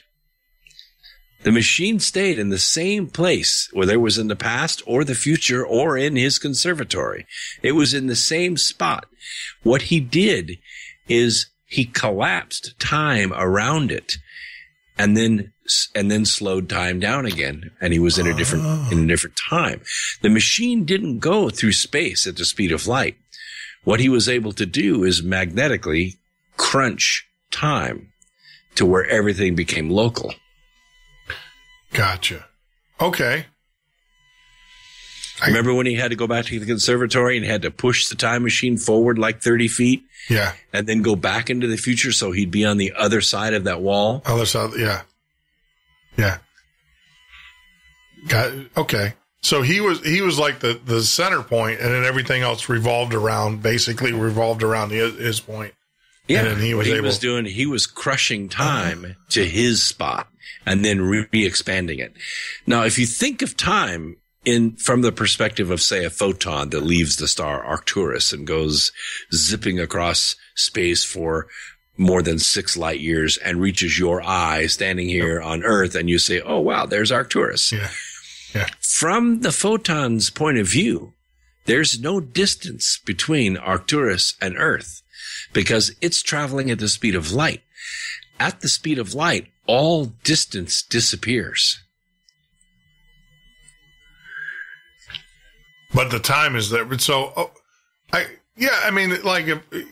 thinking about it. If I'm kind of envisioning if I was on a tennis ball, right? If I was sitting on a tennis ball and I was hit from one racket to the other, to me, I'm on that tennis ball. That's all I know is my position on the ball. I don't know that I'm hurtling through space or anything. Yeah. Yeah. I mean, for all we know, Earth is standing still and the rest of the universe is revolving around us. Gotcha. That makes, yeah, okay. I get it. I'm trying to conceptually put it in my head. The process. The thing to understand here is that the tennis ball hit from racket to racket, you have a concept that there's a pathway for that ball between the two rackets. Yeah. But at the speed of light, there is no pathway. The ball is instantly from this racket to that racket. There is no distance in between. When the pitcher releases the baseball, it instantly appears in the catcher's glove. There's no pathway. There's no way a proton can survive for 6 light years across, gazillions of particles of gas out there, charged particles and whatnot outside our heliosphere to reach Earth. Okay. I get it. I'm coming on board with you. So once you figure that everything is local, including time, then we're probably the only beings on this planet that can actually do this because of the spirit that's inside of us. Mm-hmm. We can put our dream very clearly out there in the future. And the more detail we can add to it, the better. It's like ringing a bell out there in the future. It makes a sound, and the sound goes out all over the past, which is your present now. The idea is to come back to the present and look for the things that are resonating with the sound of that bell. Because if you hold on to that bell out there in the future, it's just going to go dead. Nothing's going to happen. That's what people were doing when they put the picture on the refrigerator door. They were continuously going out to the future and smacking the heck out of that bell. Yeah. But then they were doing nothing. But they weren't following its resonance. Right. Because there are things back here in the past that are resonating with the manifestation of that bell that you have to put energy into, or that bell is never going to appear. I get it. See, that was one thing I never, I always believe that, we can make our own destiny. I mean, don't, be it through I always tell my kids, my daughters, the only thing you can really choose in life are your friends and your education. Those are really the only two things that you really have a choice over in your life. Everything else is kind of, hit or miss, but you can choose. In respect to that, you kind of get out what you put in. Well, exactly. And that's the thing is now once you've chosen one or the other or chosen both, in that case, you have to put in, X amount.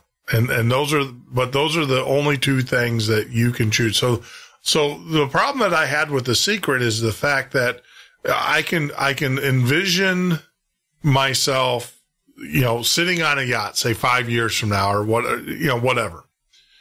The thing is then how do I get there? Well, i.e. in my case, it would have to be through education because my family's not wealthy and I don't know if I have a rich uncle anyways. And if I did, I have about 20 cousins in line in front of me. So that ain't going to happen. So I'll have to do it through my education. So I'll always, that's where it short circuited, where The Secret short circuited for me was that. But now I get it. Now what is that you're saying you put that beacon, I'm thinking of a sailor. So you put that beacon out there and then you have to, now it's our goal or our job now to kind of search out that beacon through time. So with that, Brooke, we got music going on, which we have to take a hard break and everything. So we'll take a 4-minute break. We're going to come back and you can tell me if my thought process is correct or if I need to go back to school. So, all right. So we're talking with Brook Agnew here at the Midnight Ocean Radio Show and Podcast. Join us live every Monday through Friday from 10 p.m. till 2 a.m. Eastern Standard Time or on the web at www.themidnightocean.com. This is the Midnight Ocean with Jeff Norton on the Paranormal State Radio Network.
Midnight Ocean with Jeff Norton on the Paranormal State Radio Network.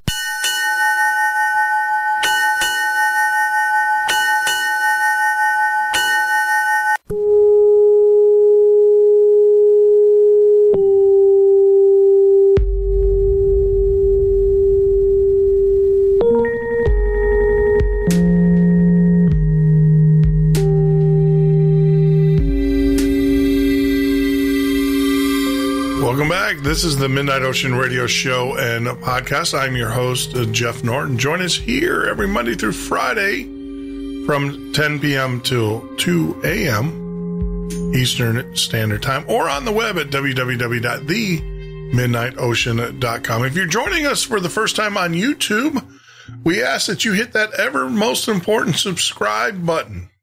That is very important to us. And if you are a social media person and you happen to have a Facebook account, go ahead and join us over at the Midnight Ocean. All you have to do is type in the Midnight Ocean in the search bar. It'll take you right to us. And of course, follow us on Twitter. You can also hashtag me directly. I do respond if you go TMO guest or TMO host. I actually watch both of those, but our guests also will look at that if you have a question for a guest on a particular night. So without further ado, we were right before we went off the break. We were talking with our very special guest, Brook Agnew. And I just want to say that I think I get it, Brook. I do. I think I get it. I hope I get it from your explanation that you gave. Well, the thing to remember is that when you put an idea out there in the future, mm-hmm. you got to put it out there as clearly as possible. The color, the size, the cost, as many of the parts of that idea as you can. Sure. It's going to fall into one of three categories. It's going to fall into the category of having, like I want a house or a motorcycle or a fancy car or something like that. Or it's going to fall into the category of doing, like I want to, there are things I want to do, or being. I want to be a talk radio host. I want to be a professor. I want to be a great lecturer. I want to travel the world. These are things that you can put out there in the future. Now, I highly recommend the latter two. I think having is the great trick of mortality. And many of us can get lost and very depressed because these principles that I'm trying to explain to you will work for having. They will make you rich, but that wealth is not going to make you happy. I have a lot of friends that have a lot of money, that have a lot of stuff, and they're miserable. Yeah. They're drinking and they're doing other things to try to inebriate or anesthetize that pain. But, because they've wasted a lot of their life after going after things. Mm-hmm. And that's not where it's at. You'll figure that out sooner or later, but I would rather you figure it out sooner. No, I get it because, me being a software guy, I mean, I guess we need to step back and stop looking at everything at a macro and kind of look at a micro level, because me being a software guy, all my years that I've been in this business, I never questioned my success in the business. And that's probably because I put that out there. I knew at a very young age what I wanted to do in the software. I wanted to be a software guy.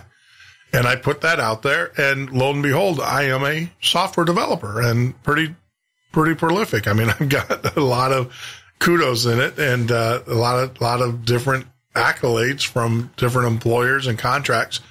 And now I get it, because that message was very clear. I knew exactly what I wanted to do software-wise. You're a pretty twisted guy, Jeff. Why is that? Software. I mean, software, you got to be like demented, I think. You know what I love about writing software is the challenge. It's the algorithm part of it. I've always said, if you can put it on a board, I'll create it. And the fun part is putting it on the board and working through the algorithm. One of the things that we do in the automotive industry, we do a lot of things repetitively, and that drives us to robotics. Yeah. And sometimes we have these big, nice indexing machines that we really like, and they've been paid for a long time, and they do the job for us. And we don't want to spend a couple $1 million to build another one, because we know it's not going to do as good a job as this old indexing machine, which is a big steel turntable with like 12 different operations on it, a punch press and a drill and a welder and all this stuff on it. And so sooner or later, one decade or another, the control panel gives out. The relays that used to run it just don't work anymore. And if you've ever tried to troubleshoot these things with all relay logic and wires and fuses, and it just becomes a nightmare. So what we used to do is pull the control panel off and throw it away. Yeah. So now we have all this input output that's not connected to anything, but we do have the blueprints. And what I used to like to do was sit down with just the blueprints of the indexing machine, knowing how it's working, looking at the prints and being able to figure out how the index machine works. And then writing a ladder logic program with a Slick 500 to run that indexing machine. Yeah. That was cool. See, I get it. Tonight, I'll tell you, I did the same thing. There's a lot of, you're in the radio, you're in your studio. So what kind of equipment are you using?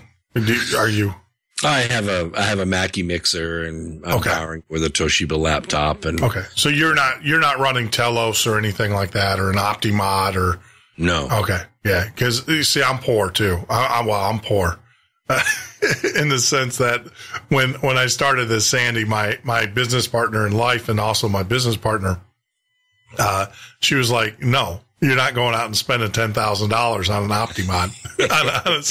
So I looked at what those things do, and then I just built my own. And tonight actually is the first official night that we are running off my own software-driven audio processor. It sounds great. Does it? I'm so impressed with the technology of your board. We call it the board in the business. How the commercials come in and the background music and the guy that announces and all the timing and clock and everything. It's really, really good on your program. I like it. I like the sound. See, I wrote that. And that's all software that I've written. I mean, well, I want to back up. The clock itself I wrote the clock. There's a product called SAM that does that actually functions and does, actually executes the clock. It's kind of like the JVM, the virtual machine. So, but no, tonight is the first night with my processors because I wanted to get that big FM sound, that big booming sound, that one, what is it? The Y11, because it's louder than 10, right? Yeah, yeah. So I wanted to do that. And so, tonight is the first night. Old days of Coast to Coast, they had a guy named, I think his name was Sam McDonald. Anyway, he had one of these voices that really didn't sound human. Yeah. He was the guy that used to say, if you're calling west of the Rockies, it was incredibly deep. And he's a real guy because I met him. He works at a radio station in Las Vegas. He does the morning news and morning show in a station in Las Vegas. Unbelievable voice. Yeah. Unbelievable. Yeah. I hunted him down. I literally hunted him down. I found out. And he was working he is still working. He does the morning drive at a station in Las Vegas because I wanted him to do our promos. It's amazing. And he couldn't. He was because of what he at this time, art came back. So he was doing arts work. I reached out to John B and said, hey, look, John B was doing John B stuff. So finally I surfed the internet and found a guy. That is another great voice. It's just one of those voices there are only a few voices like it in the world. And those two, does he still have the gray flat top? He's about 6'17". He's a great guy. Yeah. I didn't meet him. I just, like I said, I Googled him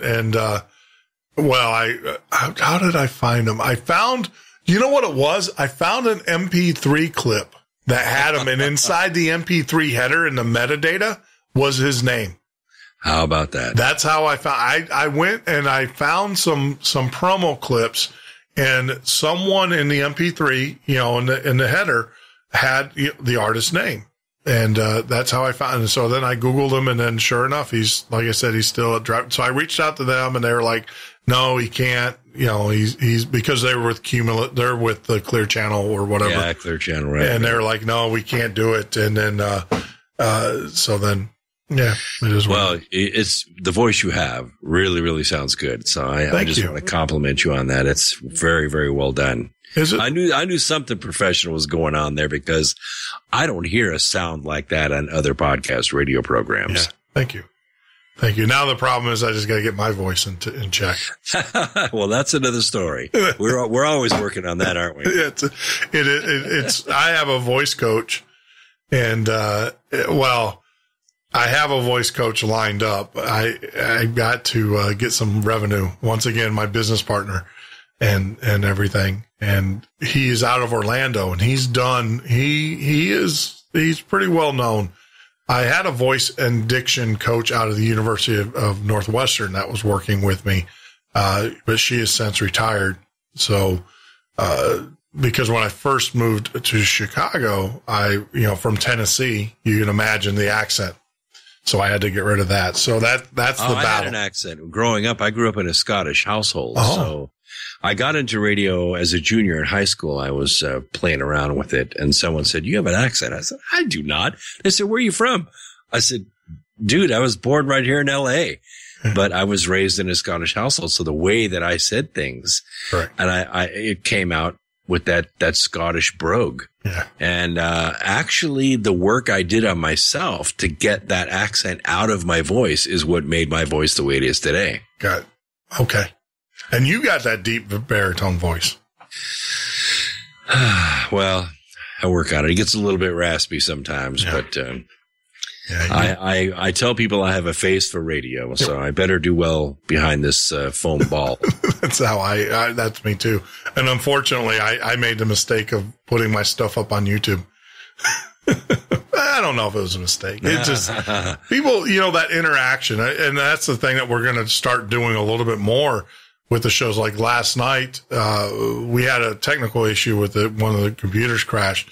But being able, when we're talking about something, to be able to actually show the people what we're talking about, I think that's the power of YouTube. Because that was one thing that always got me about Art Bell's show, was Art Bell would, with Keith, he'd be like, "Well, it's my webmaster. It's on the webpage." It's like, I'm listening. I'm laying in bed. I'm listening. I'm not going to get on my computer and look at this. But now with YouTube, a lot of our listeners do come from YouTube, and they're able to follow along. And so that's why we're using that method. But let's let's talk about the time, because I'm sitting here during the break, I thought about this because I wanted to get back into radio again. And I obviously rang that bell out there. And so I want to hear your story. How did, you don't just say, "Hey, I want to get into radio," and the next thing you're standing behind a mic. Yeah. How did that happen? It didn't happen on the first try, did it? No. It did. All right. So long story. So Sandy and I were high school sweethearts. And one of the things that I started out doing was,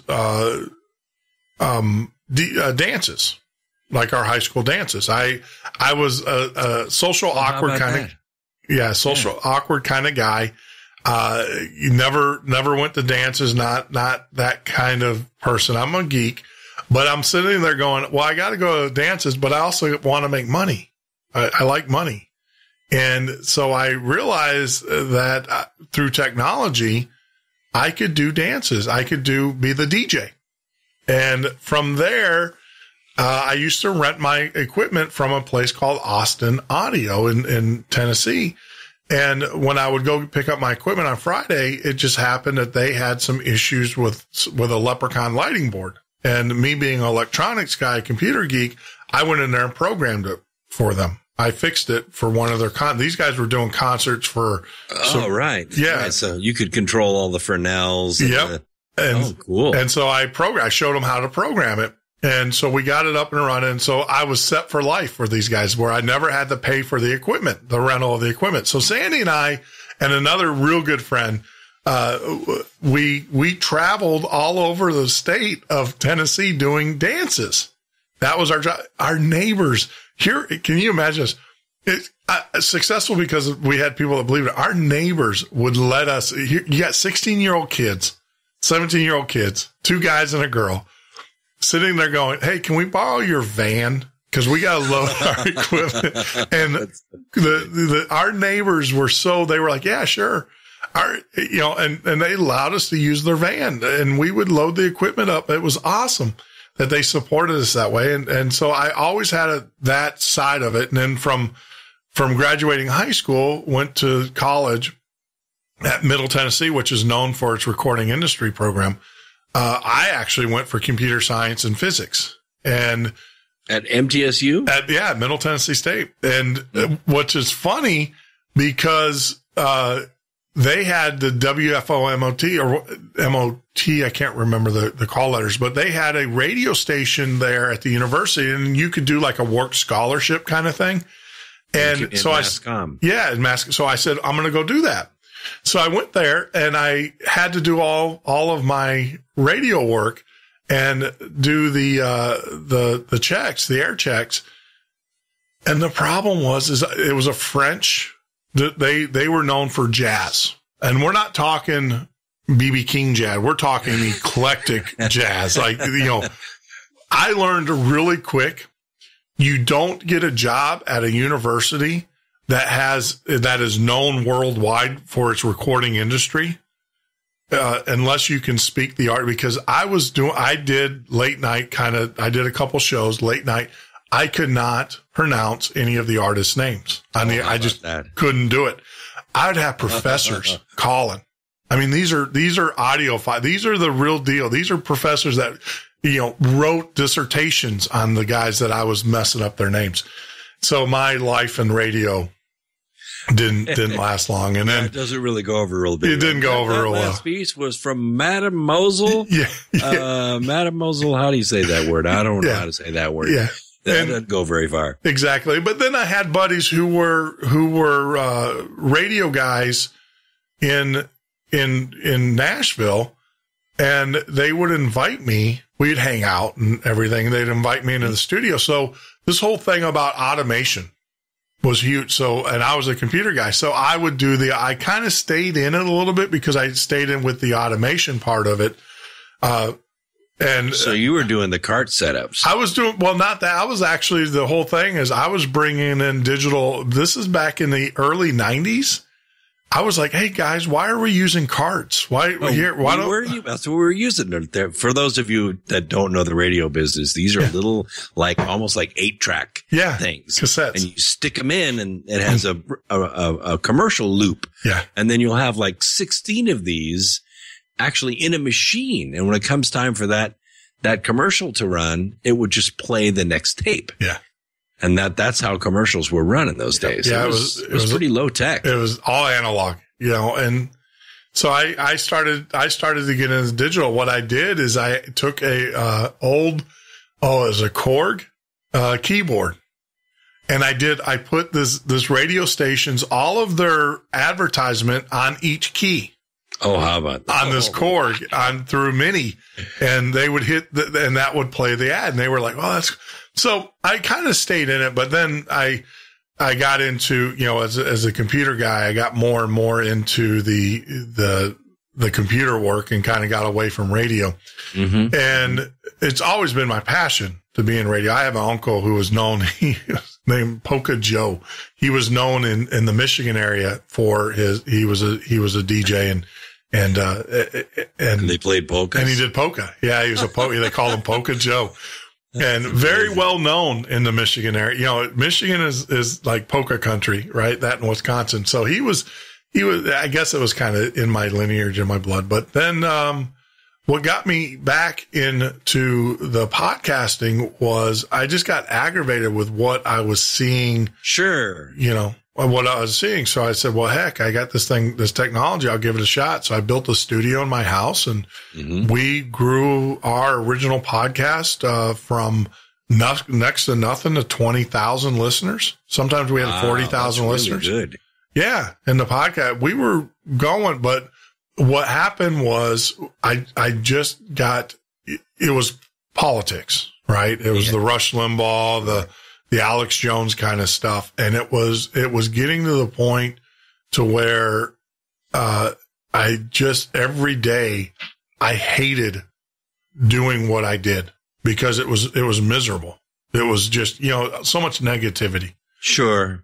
And sure. So I left, and I went the other way. It was a hobby for me, not a passion. I enjoyed it. I really enjoyed it, but I never made any money at it. When I was an engineer in East Tennessee, by the way, I didn't live far from MTSU. I lived, up on Dominion Drive, which is right off of, I think it was Cave Mill Road, which is right outside of Murfreesboro. Yeah, so, I know Cave Mill. Yeah. Same stomping grounds. Yep. But I ended up an early morning AM, 6 to 8 a.m. Sure. And then I would go to the plant at 8 and work my normal, 10-hour, 12-hour shift. Wait, but when you said plant, where at? This is in Morristown, Tennessee. So it's way over on the east side, north of Knoxville. Okay. And we had a little AM station, WMTN, 1310. And, it had about 6,000 listeners when I got there. And I was mentored by the old guy that was doing a sort of wake up AM radio program where they talked about lost pets and who knows what. Yeah. But over 4 years, I built the audience to 100,000 people. We were encroaching on Knoxville's market. Yeah. Because they were getting slaughtered with commercials, and we were talking about really, really good content. And it wasn't national politics. It was local politics. Mm-hmm. And wow, did we make a difference. We got 2 new high schools built. We got a city council member. We changed the mayor. We changed the sheriff. I mean, we did a lot of positive things for that community. And that's where I really felt like I was being useful. I was valuable to the community. I moderated several debates, for the candidates in that region, and I really, really felt involved. So ever since then, that was in 94. So since 94, I've been in radio, and I started this program in 2005. Yeah. Wow. So you've been at it at definitely a long time. Yeah, and it's all been live call-in, so it's it's rock and roll the whole time. There's no screener. You got to be able to take the irate calls and the supporters and be able to handle everything and know your stuff, because nothing is worse than being on the radio and being schooled by someone. Yeah, absolutely. Now is your show though is geared more towards the paranormal though, just like ours. The only thing we don't do ghosts, and we don't do, raw conspiracy theories. Other than that, we stay mostly toward the science. I actually call it the Alt America program. For those people that have ever read the book Atlas Shrugged, which was actually made into a small set of halfway decent movies. Yep. There's a character in the book called John Galt. Yep. Well, in the electronic vehicle industry, I'm John Galt. That's my claim to fame in the tech industry. Gotcha. When it comes to vehicles. Gotcha. And then you spend quite a bit of time on Coast to Coast. How'd you get that gig?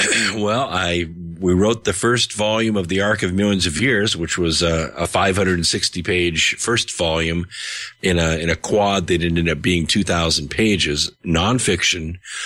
We flew all over the world to these ancient civilizations, did as much research as we could do, and I did the physics part. My co-author did the archaeology part, and we wrote this book about the advent of 2012 and what it meant to the end times. And I thought it was a good book, but honestly, being honest with myself and cynical at the same time, I told my co-author, look, EJ, you buy 5 copies.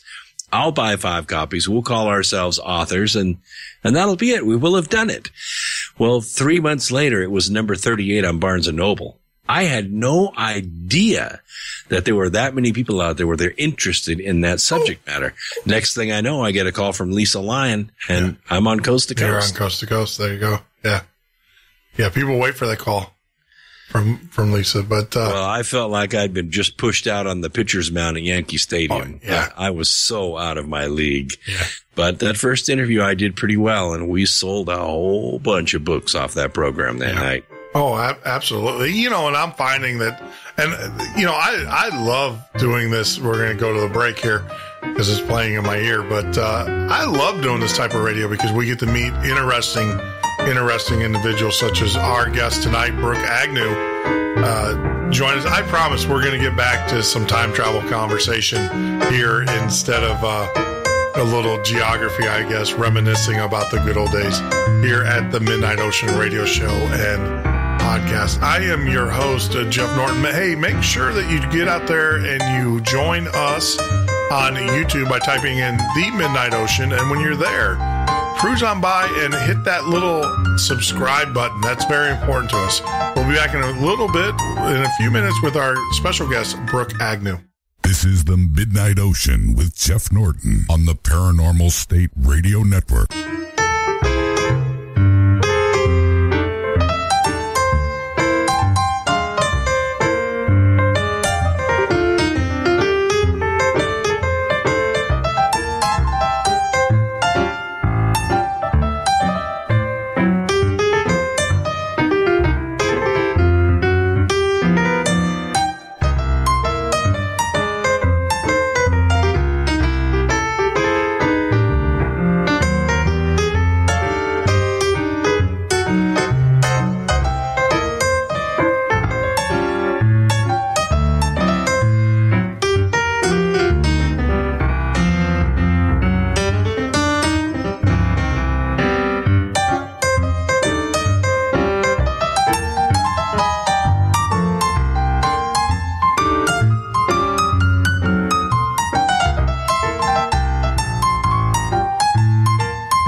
Jeff Norton on the Paranormal State Radio Network.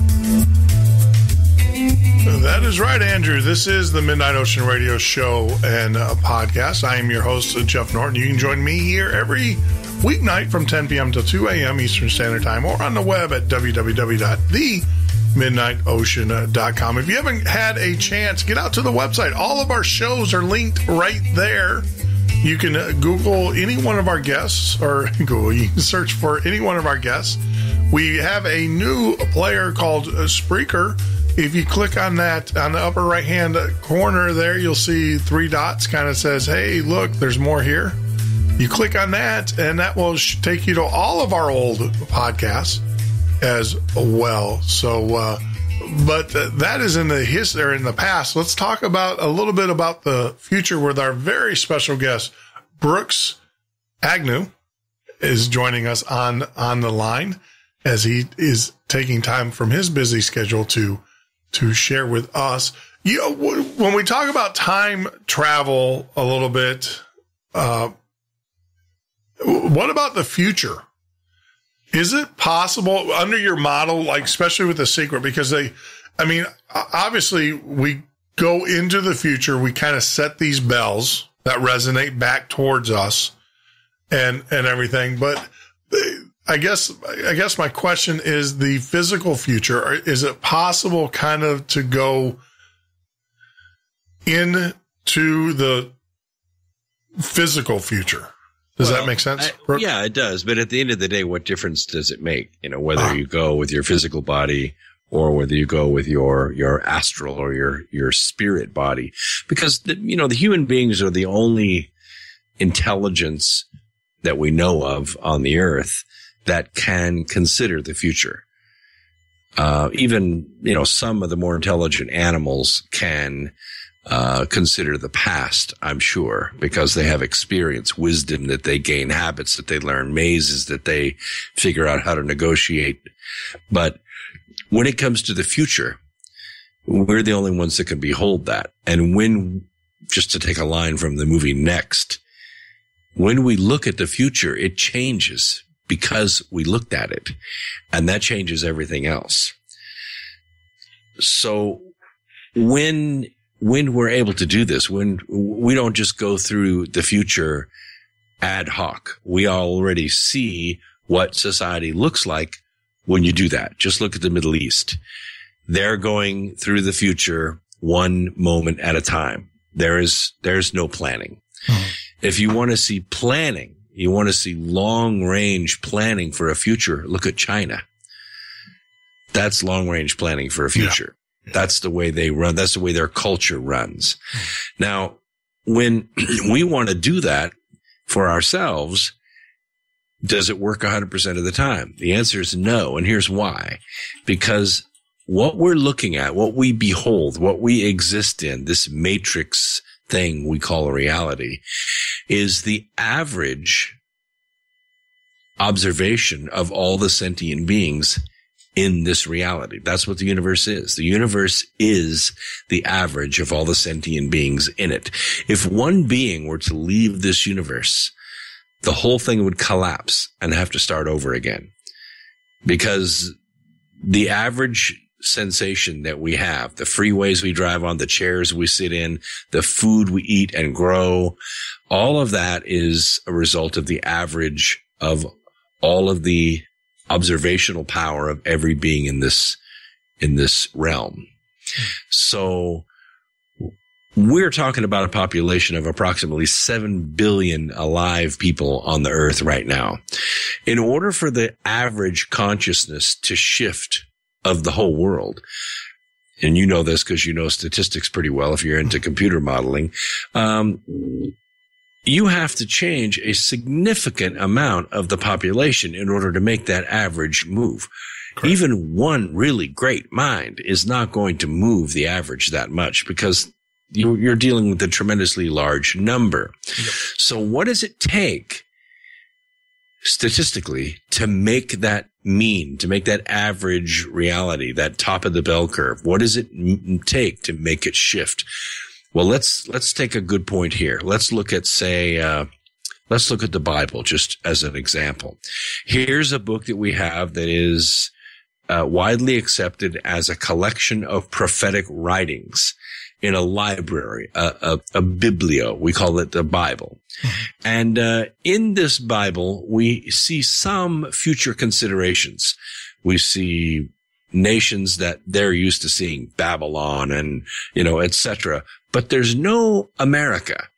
In fact, there's no description of a country like America. There's no such thing as liberty. There's no such thing as freedom, private property. There's no such thing as dream building or representative government. That doesn't exist in the Bible. How could the greatest nation in the history of the world not be in the Bible, not be in God's vision there as written so many thousands of years ago? Well, the reason is because in the mid-18th century, a group of very bright men looked into the future and said, if we were to create a nation, what would it look like? And what they did is they manifested a new nation. They changed the timeline. They said in the mid-1700s, we're not going to march down that road, that eschatological road to Armageddon. We're not going to be wiped out like that. We're going to create a new world because we already know what this world turns out like and we don't like it. Mm-hmm. And they did. And these United States is the result of their manifestation. That couple dozen men changed the world. And I'm saying that we can do that tonight, right here on your radio program. We can pull enough minds together tonight with one vision for a different future, because I can tell you, when I looked at the future back in 2007, I was looking at the year 2015. Mm-hmm. We didn't make it. Yeah. We didn't make it. We needed to do something radically different in 2007. We needed to change course. Or in 2015, the presidency itself was going to collapse. Correct. Well, here we are. We're in 2016, yep. And the presidency is right on the edge. I mean, the Constitution is hanging from one very thin, frayed thread right now. Oh, you're absolutely right. I mean, I think the big push now is that I was reading where they're saying Obama's going to do a last minute, midnight executive orders, which is just it's going to put the country from a constitutional standpoint on its head. Well, I've been doing some research on the 22nd Amendment and his efforts to undo that. Mm-hmm. The 22nd Amendment, for those of you that don't know what it is, it limits the terms of the presidency to 2. Now, that didn't exist before 1951. Right. They put it in place after Roosevelt because they said, look, it was kind of a custom before Roosevelt that each president would only serve a maximum of 2 terms. But now we're going to make it into law. And so they passed it in 1951, and it has restricted the term of the president. Mm-hmm. Well, the current president is a young man, and he is very, very popular. Mm-hmm. And his legacy isn't finished yet. He doesn't want, if Hillary goes down, Trump runs unopposed. Yep. And I think what Obama is trying to do right now is marshal the support through the UN and also through the Senate, because they really think they're going to take over the Senate in November. They think they can undo the 22nd Amendment and allow him to run a 3rd term. And if he does, he will win. Yeah. Oh, without a doubt. Without a doubt. And he would win. I mean, I'm a firm believer that I think people would rather have the status quo, because at least you know what the status quo looks like, versus the unknown. Because right now, I mean, that's the biggest complaint I have about the candidates out there is that you don't know.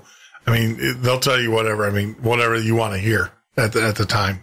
Yeah. Well, I mean, we don't want Hillary because she's all about the money, and everybody knows it. She's a liar, and we just can't stand. She's about the power. Her voice to me sounds like 2 cats fighting in a garbage bag. It's funny that you say that. Sandy is definitely apolitical. She doesn't either one. And whenever Hillary comes on, she's like, turn it. I can't listen to it. She goes, I cannot listen to that voice. And it's just, that's true. I'm just saying it'll be an easy sell. So when I looked at the future to see what was being manifested, What I see happening now, unfortunately, is not a clear vision. Sure. It's scattered. It's going in 100 different directions. Most everybody is concerned about what's going to happen to them. Yeah. They don't really care what happens to the country. They really don't. They don't care who wins or loses the war. They don't care what bank goes broke. They don't care about treaties. Nothing. The only thing they care about is what's in it for me. Yeah. And that's what's hurting our consciousness as a nation right now. I was going to ask you that because a lot of the political, even when I was doing mine and everything, was all negative. It was all, and there's so much of that out there in the ethos, and it's a continuing, like, it's almost like I think of the Doctor Who, the thumping, the hands of time, that pounding, and it's just, every show, every podcast, everything, it's the same thing over and over and over again. And you actually think that mass consciousness, because everybody's thinking that way, that it is actually driving us to that end point? Well, that's what they want you to believe, that the media that's out there right now is just a reflection of society. But you and I know that the machinations of how society works is quite the opposite. If media keeps beating the drum, keeps playing the propaganda, keeps putting the talking points out there, society becomes a reflection of the media. And I mean, I thought today, even with what's going on in your state, right now, I'm like, this is media led. This would have never made the news, but it's the media. You got the 24 cycle now, and it's like, why is this even why are you even giving credence? Why are you even allowing this to go on the air? Well, I know why they're doing it. It's all about money and ratings and, keep eyeballs glued to us, but I think it's highly irresponsible. Well, that's part of it.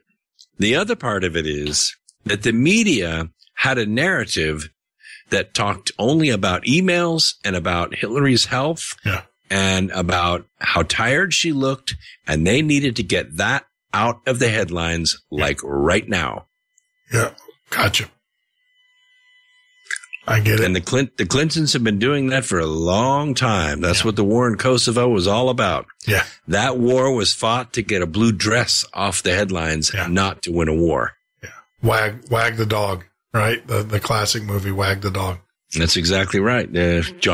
Klein was a genius when he put that out. Yeah. I was going to tell you, actually, I don't know if you saw this, but on the chat room, Truth Frequency News. And by the way, I do apologize. First rule of broadcasting: get your guest name correct. It's Brook Agnew. I got that. I just call me dude. Dude, hey you. I don't know you well enough yet, but I think down the road we can probably get that way. But it is funny because I will tell you, Truth Frequency News is like, your guest name is Brooks and stuff. But they just posted up here. Apparently the North Carolina National Guard and extra state troopers will be sent to Charlotte to help with Charlotte PD. Yeah, that happened a couple exits down from where I live. I was listening to the police scanner last night for a couple of hours as this thing developed. And I have to tell you, if you told me that I had to go organize 200 people to go do something, anything, I don't care, egg roll, canvassing a neighborhood for a candidate, I honestly don't think I could do it in a month. I couldn't get 200 people together. Yeah. But somehow 200 people got together last night and shut off Interstate 85. Yeah. You know how hard it is to shut off 9 lanes of traffic? Yeah. It takes a lot. Yeah. Well, they did it. Yeah, but the people that organized it, the people that were getting the people out there, they were paid to do that. Yes. I mean, it's already been documented. George Soros is a huge funder of the Black Lives Matter movement. And North Carolina is ground zero for Hillary right now. Yeah. She has to win North Carolina. Yep. And the candidates are so close together right now. I mean, they're like 5 votes apart in this country, in this state. Yeah. North Carolina. She has to win this state. And so this is all orchestrated. Yep. And what's going on down there tonight is more of it. Of course, tonight they decided that they needed some pro NBA gear, so they looted the Charlotte Hornets official store. Yeah. Yeah. It's a touchy subject because the thing is that they're obviously, and I mean, I can see, I have a really dear friend of mine who said, Jeff, and he's black. And he said, Jeff, he goes, when you get pulled over by a cop, I get it. I mean, he goes, when you get pulled over by a cop, you're pissed off because you're going to lose $250. He goes, when I get pulled over by a cop, I'm afraid that I might lose my life. I've never, and he goes, until you can put yourself in that position. And I understand that, I mean, this guy is a lawyer. He's a, pretty smart, articulate guy. I don't think you'll ever run into that issue. But I just can't imagine living in that fear. So I do have some empathy for certain, but then again, I have zero tolerance for people that are going to loot. I think the minute the looting starts, your movement's over. We're shutting you down, and you can stop. I don't know, reinforcing. Well, looting is the main reason, one of the main reasons that these things happen. Yeah. Now you're talking to a gearhead. Okay. I've been in the automotive business my entire life, except for a couple stints in chemistry. And I've gotten my fair share of tickets, all for speeding. Yeah. And I never one time feared for my life. Not once. No, ever. Me neither. That's what I'm saying. I've never feared for it either. I've never, ever have. But like I said, and he's not irrational. He's like that moment that the police officer comes up to your door. You're literally afraid of something, something going to happen until that officer says, hey, do you know why I pulled you over? And yeah, just slow it down. And he goes, then you relax. And he goes, and part of it is me, and he admits it. He's honest enough. He has enough integrity that he says a lot of it is probably not based on any fact. He goes, but the reality of it is that you are afraid that you're going to lose $250 in tickets, and I'm afraid I'm going to lose my life. And I just don't get it. Yeah. I mean, I've been around a long time, and I've been in some pretty rough situations, and I've had to talk to law enforcement a time or two, not because of me, but because of what was going on in the area. And they get excited. Yeah. They get excited. But when people have firearms, they feel like their life is more important than the guy that they're arresting with the gun. Correct. And so they're going to take action. Well, and that's the other thing too, is I don't understand these people. And I guess that might be a little bit different because when I get pulled over by a cop or a police officer, I'm polite to him. I've always been raised. That's the guy with a gun. You don't go out. That's go to Andy of Mayberry. Yeah. I'll be like, I was told very young in age, from parents and stuff, get arrested, go to jail, and don't be locked, John, with the police. You'll never win. No, you'll never win. So just shut up and do what you got to do. And don't negotiate with them. Don't talk to them. Do exactly what they do, because remember, they have the gun. And that's the thing, is that we've gotten into this society though, and it's all over. It's prevalent. And we're kids these days, and young people these days, they have no sense of respect for authority. None. I mean, I don't understand that. But if you respect them, and they're going to respect you, they're going to treat you with dignity. They're going to write you your ticket, and you're going to go your merry way and pay your fine. No, I mean, one thing, I listen to what they tell you to do. Yeah. I mean, one thing I always do is like, hey, I've done this many times. I get out of tickets more than I get tickets. I've had a ticket a long time. And the reason being is because, the officer, he'll ask me, he's like, do you know how fast you're going? I said, well, obviously I was over the speed limit, and I appreciate the fact that you stopped me, because I was distracted and not paying attention, and I need to be focused. I start playing the, hey, you saved my life, thank you very much role. And then they're like, well, give me your driver's license. And they go back, and I always get a warning, because I always tell them, I'm like, no, thank you I was distracted. I wasn't paying attention. And I let the speed get away from me, and I appreciate you telling me to slow down. Well, I had to redefine what a good driver is. I thought a good driver is somebody that can do a 4-wheel drift and not hit the curb. But a good driver is somebody that can not get a ticket, stay within the law. Yeah. And besides, I considered it a personal mission because I got kind of mad that the cops were sitting there on the side of the road revenuing all day. So I said, look, if I'm going to lead by example, I want to get these cops off the road as much as anybody else because I don't like driving through a speed tax. Yeah. Yeah. So the only way to get them off the road, people, is to starve them out. Yeah. Because if they don't write tickets, they don't make money. If they don't make money, they got to start laying cops off. And it's as simple as that. Yeah. Well, the other part of it too, and this actually goes to what Truth Frequency News in the chat room says. Well, what do you do? What's the answer? We're dealing with abusive cops. I mean, my answer is, and you're all right, because a lot of these police officers are under the guise, they have quotas that they have to fill, and they do. It is a speed tax. It's a tax. That's all it is. A speed tax. My thing is, look, remember, they have the gun, and they can say whatever they want to say against you. So my thing is turn on your microphone, on your cell phone, or if you have Cop Watch or whatever it is, turn that on. Make sure don't have any interaction with law enforcement. Wait until you kind of gauge their demeanor before you engage them anymore. Don't do exactly what they tell you to do. And then once you gauge their demeanor, and you can pick up pretty quick on if they're going to be a complete a-hole or if they're going to be, pretty cool to you, and then go from there. It's like any other social outing. But yeah, I mean, there are abusive cops. They have a chip on their shoulder. They have a bad day. They spill coffee in their lap, whatever. Well, there's a way to stop that too. And it's not all the burden is on us. If you go to the sheriff's department, go to their website and look at their recruiting films. Yeah. What you'll see is, you'll see sheriffs working at the courthouse, directing traffic, helping with safety. Go look at the city police recruiting, and you'll see a totally different demeanor. You'll see military movements, yelling, flat tops, a drill sergeant, and the kind of guy that they're hiring as a city cop is usually former military. Yeah. And they've already killed people.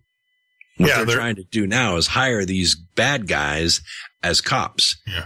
That's preventable by just taking a different approach to who do we want protecting and serving our city. Yeah. I'm sorry to say, in a lot of cases, and I've seen as much police brutality films as I can stomach, and it makes me sick to see it. Yeah. Yeah, I mean, I haven't experienced that. So like I said, I haven't, but you're right on YouTube. I've seen things on YouTube, and I'm a firm believer. Lock those. The one thing that I don't understand with these officers, if you're involved in a shooting, if I am involved in a shooting, I go down and get questioned. And I can never figure out why an officer, when you shoot someone else, there's a mandatory 48-hour wait period before that. No. He shot someone. He needs to answer to that. I mean, it's like anything else. If I was a truck driver and I was in a trucking accident, the first thing they do is they take take your blood. If you're alive, they take your blood, they take your urine, and then they interrogate the crap out of you. And so right there, that ought to be gone right off the bat. Look, I used to combat shoot with the State Highway Patrol in Kentucky, and I have good friends that are retired police officers. Do you know that I only know one state trooper that ever even drew his service weapon? Yeah, I don't know any. And I know a lot of cops. I know a lot of cops. Is the first thing a lot of cops do is draw their weapon. Yeah. And that can be changed. That can be changed on the city level. That has to change. And Shannon Sharp had a great argument. He said, you had a guy that massacred at Colorado and no one shot him. You had a guy that massacred people in a church and no one shot him. They took him to a Burger King stand because they felt hungry. You're right. I mean, these cops do draw these weapons way too quickly, way too easily. I mean, I do nowadays. I do agree with that. Well, there's another talk radio host out there. His name is Jim Webb. Very, very fine guy. Yeah. I think you got a break coming up. Yeah, we do. Hey, thank you. I always tell when I'm talking to a fellow radio guy, I don't have to tell him that. Most guests want to talk over the music. You will never win. Could you turn that music down? Yeah, I'm talking. Yeah, you can never win. So we'll take a quick break. We'll come back, and we're talking with Brook Agnew. He is known for his Coast to Coast appearances, also his show that you can catch on Sunday nights as well. But we'll take a quick break. We'll come back. We'll continue this thought process, this line of questioning, and but we will bring back some more time travel topics. So you're listening to the Midnight Ocean Radio Show and podcast. We'll be back in a few. This is the Midnight Ocean with Jeff Norton on the Paranormal State Radio Network.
Midnight Ocean with Jeff Norton on the Paranormal State Radio Network.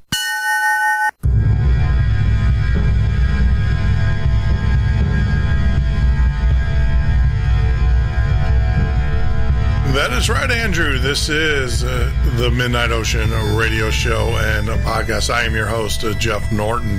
Join us on the web at www.themidnightocean.com. That is themidnightocean.com for show replays and news and information about our guests and upcoming guests. We try to keep the calendar up to date as much as we can. Unlike tonight, though, we actually had a fill-in. I will tell you that Gerald is going to be joining us tomorrow. I'm going to be doing he's in the Netherlands, so we're going to do a recorded show, and then we'll get that out to you guys as a bonus set this week. So we'll just post it out there. There's no reason to use it as filler or anything, but get that to you. The other thing that is very important, if you are out on the Midnight Ocean, if you haven't done so already, hit that little like button for Facebook and also the subscribe button for YouTube. That's very important to us. That's how we are going to grow this audience. And, I will tell you, as we grow and as I get better at the craft of broadcasting and stuff, we do have a syndicator that is looking at us. But there are some things, you got to learn to crawl. I get it. You just can't jump into this and think that you're going to be successful and everything. But, the listenership, though, will definitely help us. If you're listening to us on Spreaker, also make sure that you follow us. We need to get at least 100 listeners before we're even considered for iHeartRadio, which is also a big jump for us. But I do understand it's all training. It's all in due time. And like I said, we'll eventually get there, though. I have no doubts about that. And I now know why we have been so successful to this point after talking with Brook Agnew, our very special guest who's joining us on the Skype line. Brooks, I was thinking, I now understand why we're able to get the guests we're able to get. Because it's the whole bell. It's the whole resonance. The fact that I put out there, these are the guests I want on my show, and we are doing what we need to do to get those guests, short of stalking them. Well, I feel greatly privileged to be on your program tonight. Thank you. I think you're doing a fine job down there in Sunshine State. Sunshine State. So, hey, and if you need to escape there, if things get a little hairy, you're more than welcome to come down. That's right. Allegiant Air does round trips for $78 to Kissimmee. Really? Yep. Orlando Sanford Airport. You know what? From Concord, like 2 miles from my house. You're correct. And let me tell you why. My oldest daughter, they live in Winston-Salem. So she moved down here. They moved down here with our grandson being born to kind of help. And then they decided last month to move back home. And I remember, I remember her boyfriend when Pat got his ticket, he came into Kissimmee. And I was like, why are you coming into Kissimmee? Why not Tampa? And he was saying, because you can fly down there. And he said it was like $70-$80. Heck yeah. It's really cheap. And it's not a puddle jumper. This is an A300 Airbus. Wow. Why is that? Is there manufacturing down here or something that they're?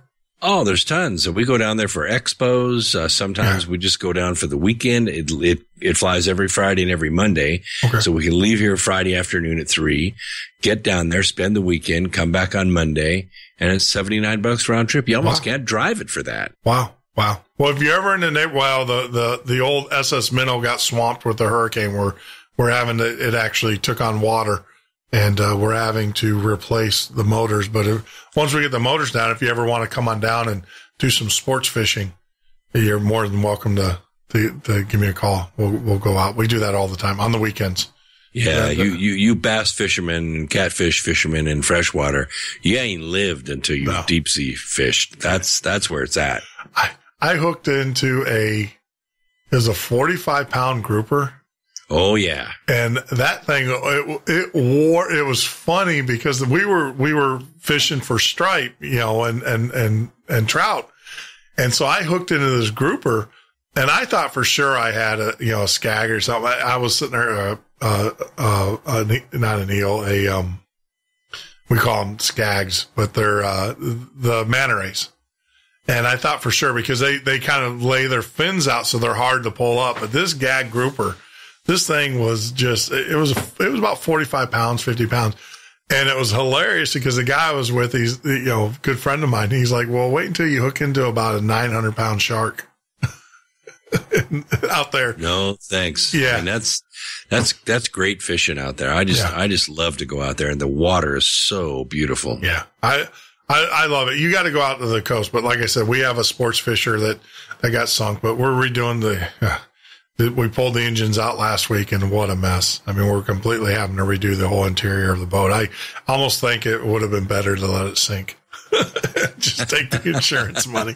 I was like, hey, can't say that, but I didn't have anything to do with it and stuff. So I'm having to restore it, and it's never fun. And you talk about intimidating. Talking to you with your background, especially with the radio stuff, it's intimidating.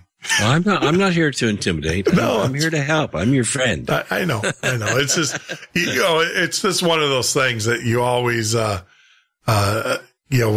you have someone in the industry that you want to aspire to be in, and not just be in it, but actually make a difference. I mean, my goal is to bring the classic, the old Art Bell shows back, the Mel's Hole, I've always said that if you want to fly your airplane over Area 51, please call me. Those shows. And that's my goal here, is to really bring not the so main, not the mainstream topics, but to bring the really obscure, crazy. I don't want to say crazy, but the things that people need to hear. Yeah. Well, you find that, for a long time, we thought radio was kind of a lost art. I mean, my grandfather and I used to sit there and listen to baseball games in the afternoon. Yeah. But, talk radio, I mean, in the early 90s, we were starting to get vehicles that didn't even have AM radios in them. Correct. Because no one was listening to AM. Yeah. And then you had Coast to Coast came along, Rush Limbaugh came along, and it put the AM back in the vehicle. Yeah. And, to get 100, 500, 600 affiliates carrying your program, you're a major dog out there. Yeah. But then the crazy thing happened during the Clintons. During Clinton administration, they allowed these giant media moguls to go out and buy up all these radio stations, and they bought up thousands of them. Correct. These AM blowtorches are out there with 30,000, 40,000, 50,000. Some have 75,000 watts. Yeah. They just bought them all up. Yeah. Now you might think, gee, that's a really great thing. These small station owners got to sell their station and cash out after 25 or 30 years of running an AM station. But a terrible thing happened. I was going to say Earth Explorers. That's what I call the people on my listeners. No, that's fine. Go ahead.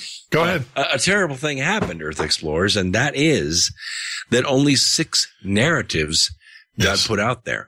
Yeah. All the talking points began to line up. And then the programs like Art Bell and like some of these other programs that were really cracking open the ice of the mores and the fables that we grew up with, they started to go away. Yeah. And even, I have to say, even some of the big dogs out there, Coast to Coast, among them, is starting to become more corporate. And it's been happening for a long time. And that's why I believe programs like Midnight Ocean and others become popular, because we are not owned by anyone. Mm-hmm. We are really the free press. Yep. And what's happened is these little pockets of audiences, 2,000, 5,000, 20,000 listeners, we're making a difference. We're starting to form these pockets of light and enlightenment all around the country. And really anybody can listen in, but you know how hard it is to really get a big listener audience in this genre. Yeah. There's 1,000 new radio hosts that come on every quarter and 1,000 that leave because they just run out of things to say. Yeah. But some of us stay and some of us get good at it and we end up building an audience. Yeah. And it's an audience of light. Yeah. It's an audience of hope. And that's the difference. We're not sowing fear. Yeah. We're sowing hope. Yeah. No, I mean, I agree with you. I mean, there are no red phones under my desk. I don't have to worry about corporate. And the way that even with our syndicators, I have a company that wants to syndicate us, and they're the same company that syndicates CBS and a lot of the CBS shows and the radio programs. And they were like, well, what are you going to do? This is the problem I had with my other podcasts is once you start syndicating, you do have to conform. I said, look, this is my show. This is the way we do it. And, oh, by the way, if you're a mom and pop radio station, we give you those breaks that we do. I don't advertise over those breaks. Those are your breaks as the AM station. So you get 8 minutes an hour to do whatever you want to do for radio. And the only thing I ask is you're not going to dictate to me how I'm going to do my show.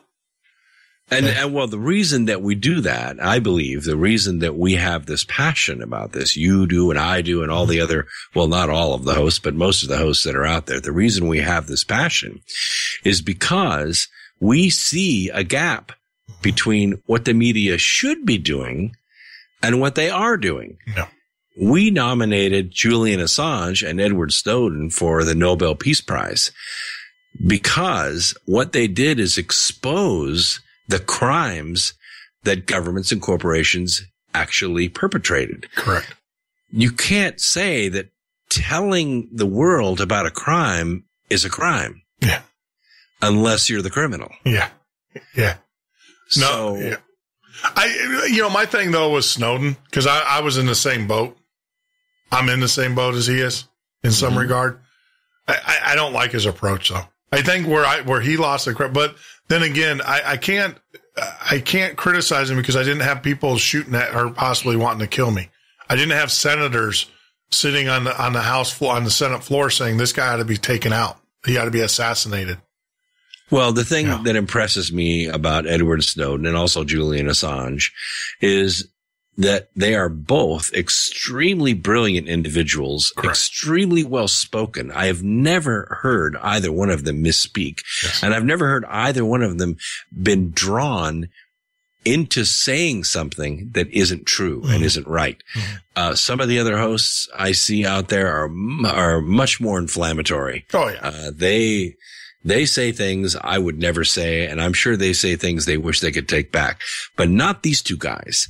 These two guys are impeccable. Their integrity is in my book, and I've listened to hours and hours and hours of them talk, is unassailable. Yes. They have impeccable integrity. I was speaking at a Boy Scout banquet one time, and I said in the speech, there was probably, 1,500 boys there and about that many scouters. And I said, listen, here's the trouble with where we are today. We need men of integrity. And the best place to get a man of integrity is from a boy of integrity. Yep. And for my money, the best place to build a boy of integrity is in the Boy Scouts of America. Correct. And it's no surprise. I look at Trump's kids and I realize you can't fake good kids. Yeah. I agree with you wholeheartedly there. And that's why I think that's why the certain segment of the American populace and political stream, that's why they're attacking the family. That's why they're attacking these groups and infiltrating them. Call it what it is, but it's infiltration. I'm a Boy Scout, and I can't imagine having a den leader or my pack leader being anything other than who he was. I mean, the guy, my troop leader for our scouting troop was a POW. He was an Air Force pilot, and he was a POW. You talk about integrity. Because we know that a scout is trustworthy, loyal, helpful, friendly, courteous, kind, obedient, cheerful, thrifty, brave, clean, and reverent. You get a guy that's all those things, you've got the right guy. Yep. I can't believe that I remembered that. I guess it's something that's just ingrained in you. Yeah. Well, you had a good scoutmaster. I had a great scoutmaster. I mean, this guy was a hero. I mean, we're talking hero. We're talking, this guy, he was known in the Air Force. He was, and he was definitely, he was awesome. This guy, let me tell you, most scout troops, when I was in the scouts, it was in northern Michigan when I was a young man. And when, most scout troops might do the jamboree or something like that, every other weekend, we camped into the woods and we did something. Oh, that's awesome. He created a polar bear, the polar bear merit badge. Yeah, sure. The polar bear. Absolutely. Well, hold on. His polar bear was, you have to, our average snowfall in northern Michigan was about 341 inches of snow a year. I reckon so. So we had to sleep. The only thing that we were allowed to take with us was a mummy bag, which was a, military green military mummy bag. And that was good to 40, 30 below, but that was it. We had to build our own shelters. We had to trap our own food. He showed us how to do. Can you imagine today's, all of the certain liberal groups getting upset? You got a bunch of kids out there learning how to do snare traps and capture their own food. Mm-hmm. But no, he did. And that's what you had to do to earn the polar bear was you had to build your own shelter. And basically it means digging down below a tree because it was hollowed out. Hope to God nothing's down there. That was the concerns. You have other animals that would, the same thing. They would burrow down next to these big pine trees that was open and you had to sleep in there. And then you had to cook, you had to trap and cook your own food. And just incredible, man. But every 2 weeks we camped. Every 2 weeks we were doing something. I have a feeling that would be pretty rough for the special little snowflakes we have today. Yeah. It was, well, then my dad retired and we moved to Tennessee and they were like, oh, you can join the scouts there. So I went to the first scout meeting. I'm like, well, when were we camping? And they're like, oh, we're going to go to the jamboree. And I'm like, well, what do we do before then? Are we going to set up a rope ladder course or what are we? And they were like, oh, slow down. Slow down. I'm like, well, come on. It was. Yeah, it's all there. And I did go to a Camp Hiawatha in Munising, Michigan. There actually is a Camp Hiawatha. Boy Scout. That's amazing. Camp. So we hiked the Mishawaka Trail all up around there, the foothills of the Smokies, Mount LeConte, and it's amazing. Yeah. That is amazing training. I had 18 boys, only 4 of them had dads, and they still remember to this day the things that they learned in that scout troop. It changed their lives. Changed mine. I can tell you, 50 miles on the Escanaba, paddling the Escanaba. And oh, wow. I mean, we did that. I mean, those are parts in your life in which you don't realize when you're doing it, how important they are, but you learn. There's a lot of valuable lessons. You do if you have a good scoutmaster, because only 2% of boys make it to Eagle. I'm the father of 2 Eagle Scouts, and I could not be more proud of them. Yeah, I made it at Hiawatha. I made it to life, and then my dad. And basically, what happened was I made it to life, and then we moved to Tennessee. And the troop was horrible, and I don't know. I was so well. Part of it too is I loved northern Michigan. If you've ever been up that part of the country, it's just God's country. And, go from there to Murfreesboro, Tennessee. Yeah, it's a big difference. It's a huge difference. Flat lands of Murfreesboro. Yep. Yeah, it's a huge difference. The fact that you're a Yankee of the most, order, of the highest order, trying to fit in.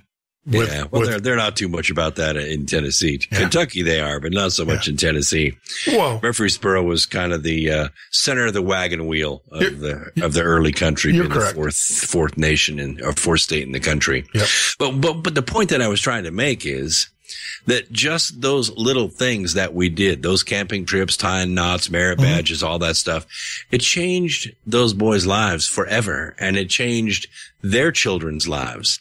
So when we look at what we're doing here on the radio, speaking to people out there listening at 1:00 in the morning Eastern time, how are we changing their lives? What can we give them that tomorrow morning they wake up and they take to work with them to change other people's lives with.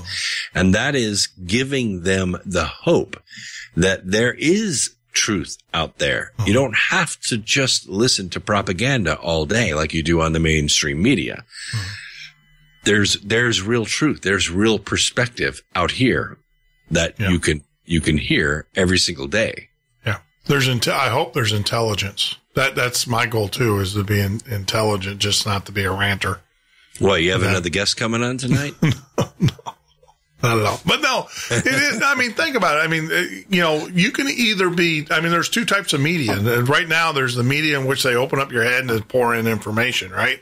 And it's the information they want you to have, or the type of media that makes you think, that presents to you a different opinion or a different viewpoint. And then I always say, I'm not doing your homework here, but I'm going to give you the opportunity to understand that there's a different way of thinking out there. And it's up to you to choose that. I'm not going to tell you this is, when I had McCartney Green, I'm not going to tell you that her philosophies and her belief systems and what she believes, is the way that you should go. I'm just going to present it to you. And even like with you tonight, I'm going to say, hey, look, yeah, I get it. I can tie it into things that I've done and it does work.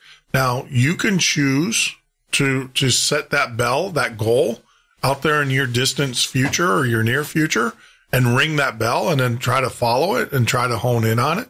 That's up to you, but, and that's intelligent radio. That's intelligent media. Well, I see other hosts in their own genre do this. I see the investment hosts do it. I see the real estate hosts doing it. I see the auto mechanic hosts doing it. They're teaching people things that they can use in their everyday lives. Yeah. So what do we do when we're talking about the average consciousness of the world and how we mean to change it? What kind of tools do you hand somebody to be able to do that? Because a lot of people feel like they've just been handed the big end of the bat and told to go to the plate and hit a home run. That it's just not going to work. You don't have the right tool. You're not standing right. You're not holding it right. What we want to do is give you enough information to crack that old dried armor that you've been wearing around every single day so some light can get in. And once the light gets in, you're going to slap your own forehead and go, oh, wow. Yeah, that's why that's that way. That's why I'm here. That's how I can make a difference. All right. I'm ready. Okay. Give me the tools. All right. And I'm just going to let you know, I'm going to blow through this break because I can, because I think this is important. I think that it needs to be uninterrupted. So I'm just going to let you know, you have the full, however long it takes to do this, all right, give us our tools. All right. So when we consider the planet Earth, many people think they form as hollow spheres or that we live in a molten ball floating around through space. Let's just set that aside just for a moment.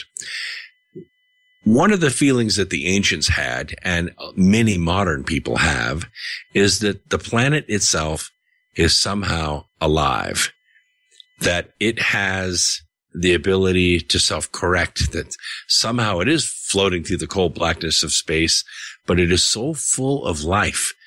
It gives so much to every single life form that's on it that it surely has to have some spirit to it. The ancient Indians thought that. The Mayans and Incans all thought that. The Babylonians spoke about life force coming out of the planet.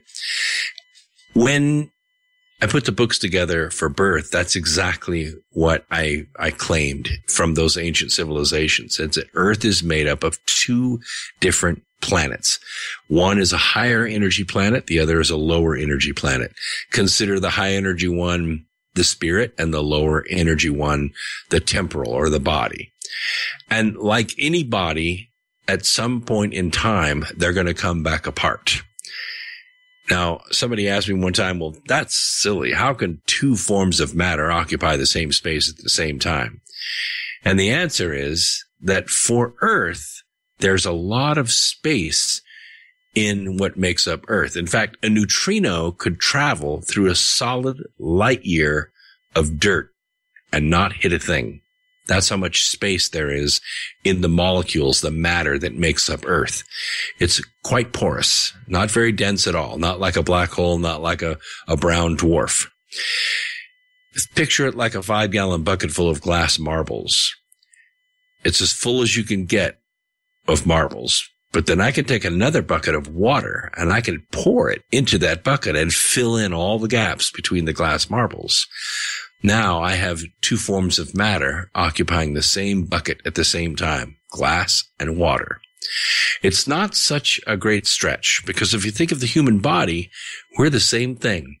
We're bone and metal and water in this bag that we walk around in.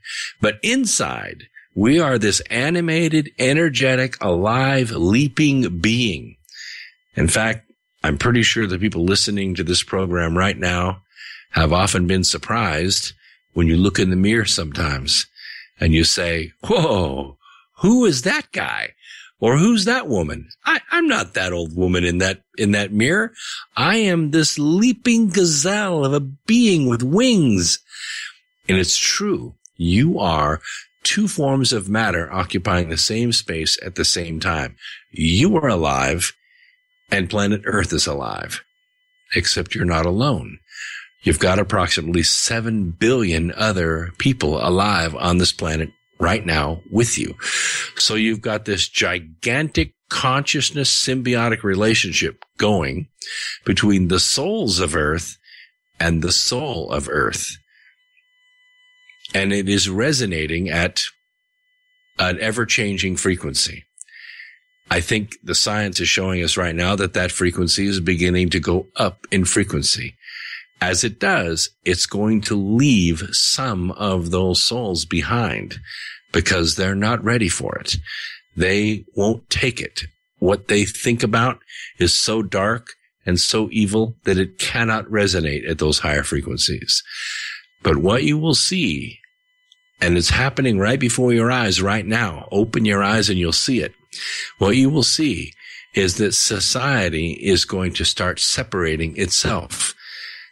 The good and wholesome and righteous people of the planet are going to become unaware of the wicked and fearful and dark souls of this world. They'll become unaware of each other. It's called the Grand Division, and it's prophesied in virtually every ancient text that it's going to take place about this time. Another unique thing about this time is that we have, in a very short amount of time, less than 100 years, figured out how to master the resources of this planet so that we can support 7 billion souls. We could actually support 10 or 15 billion souls on this planet pretty easily with the science and technology that we have without ruining the planet. I honestly believe it's never been that way before on this planet. So where did all these souls come from? I think there are also people listening to your program tonight that believe they don't belong here. They're not from here. They're from someplace else. Oh, they might have been born in a body here, but their spirit, their soul, the person that they are inside this body came from somewhere far away, maybe even in a different form, on a different world. But now you're here. Why? You came here because this planet is getting ready to go through that transition. And it is such a rare, such a special occasion that the very most powerful souls in the entire universe come here to experience it. Now, you got to say to yourself at this point, how in the world does this have anything to do with buying a new couch or a new car? What does it have anything to do with building up a 401k or retiring and moving into a mobile home? It has nothing to do with that. What has happened is this world has tricked so many people into thinking that you have to have certain things, that life is about filling your garage with toys and your wall with art, and then you die. And you missed it. You missed the whole purpose for being here. In fact, when a soul leaves this world, And believe me, death is so easy. So easy. You cannot believe how easy it is. You never feel the pain of death. I don't care if you burn to death or drown or run over by a car and suffer for 6 months in the hospital and then die. When you're dead, you will never remember that pain.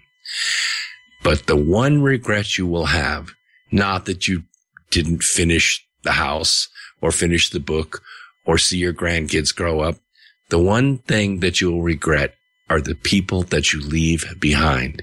It is the relationships that are the most important thing. So if I were to say to the listeners of Jeff Norton's program tonight, out there on the midnight ocean, wherever your ship is floating right now, I would say you need to look at everyone around you and look for the good in those people and help that to grow a little every day. Watch for it. Look for it. Because even the person at the convenience store that lets you swipe your card and not get a receipt for your donuts and coffee in the morning, every single person needs that love you have inside of you. You got to give it to them. That is what will change the average consciousness of the planet. I sincerely believe that. Wow. Don't you, Jeff? Without a doubt. I mean, I'm imagining as you're speaking, I'm engulfed in your words, and I'm imagining a world in which that is the case. But it could happen. It could happen tomorrow morning at 7:00 when you go get your gas in the morning. That's how fast it can happen. Wow. Yeah, I had a real good friend, a British friend, who once said it's easier to get someone to it's easier to get someone to save your life than it is to sweep your floor. And I always asked him, is like, what, some British English saying.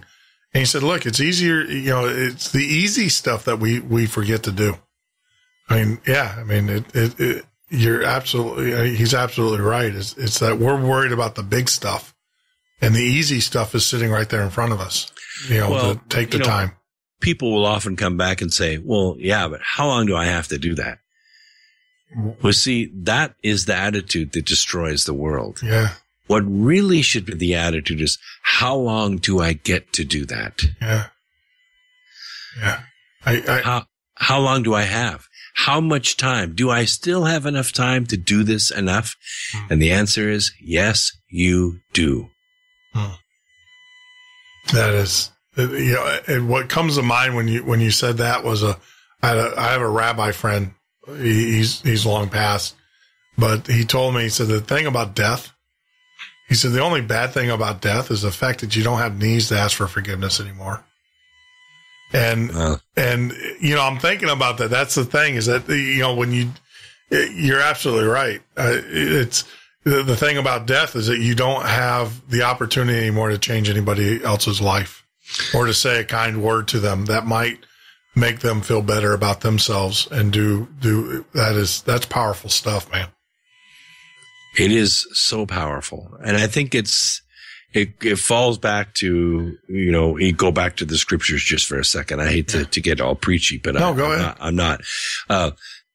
Even the apostles had a hard time with all the commandments and, which do you do? And gosh, which is greatest? I don't know. So he goes to Jesus, and I forget which apostle it is, but he says, Master, which is the greatest commandment? I mean, this is a smart guy. You should be able to tell me what's the greatest. If I can get the greatest commandment right, I'm sure I can get everything else. Yeah. I'm sure Jesus could have listed off a whole list of things, but he said, upon these hang all the prophets and the commandments. Now, you got to remember, this was written in Greek, so I'm going to read it just the way it was written, and then I'm going to say it the way it was meant. Yeah. He said, thou shalt love the Lord thy God with all thy heart, might, and mind. And the second is like unto it. Thou shalt love thy neighbor as thyself. Well, Greeks often write things as a syllogism. They state the conclusion and then the premises. So let me read it in the way that it actually makes sense. My mother used to tell me, Brooks, straighten up and fly right. So what the heck does that mean, Mom? Straighten up and fly right. What do you mean? Yeah. Okay. What did he mean? This is what he meant. Look, Upon these hang all the prophets and all the commandments. Love yourself. And then love your neighbor like you love yourself. And by doing these two things, you will be loving the Lord your God with all your heart, might, and mind.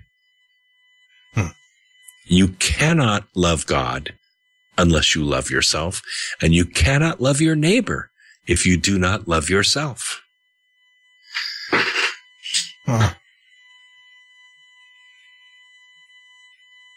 Let that one sink in for a while.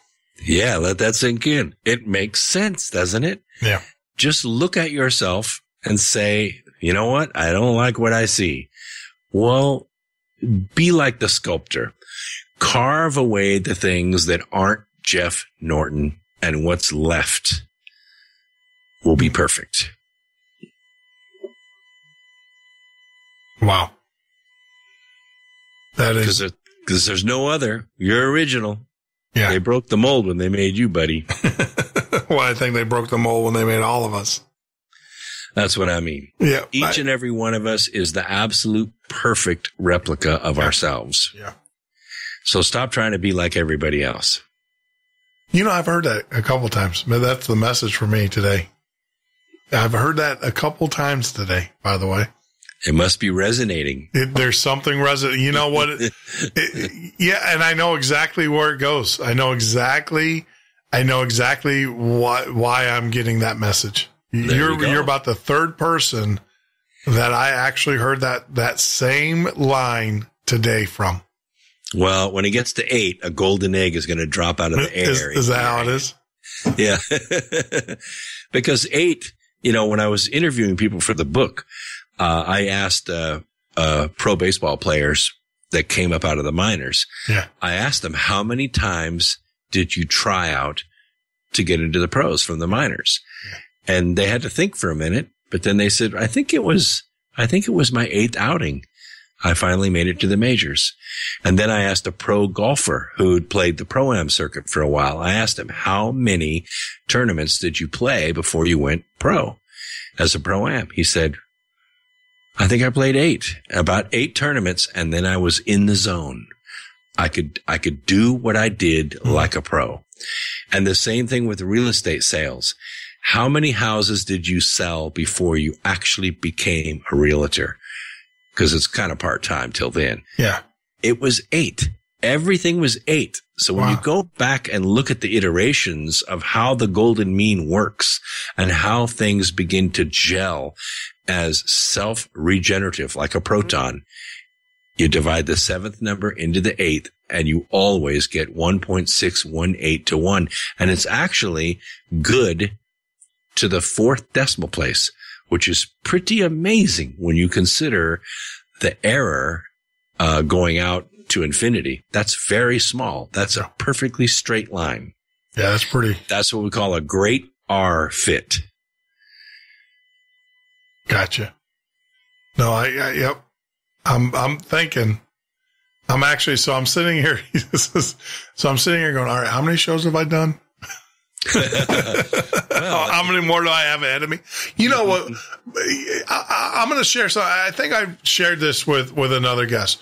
When I started, actually, Amy Coelho, my second guest, when I started doing this show, number one, about 2 weeks before doing this show, I had 2 very good friends. One of them does a podcast during the day, and he's like, Jeff, you got to get back on the air. We miss you. We got to get you back on the air somehow. Whatever you want to do, use my network, use whatever.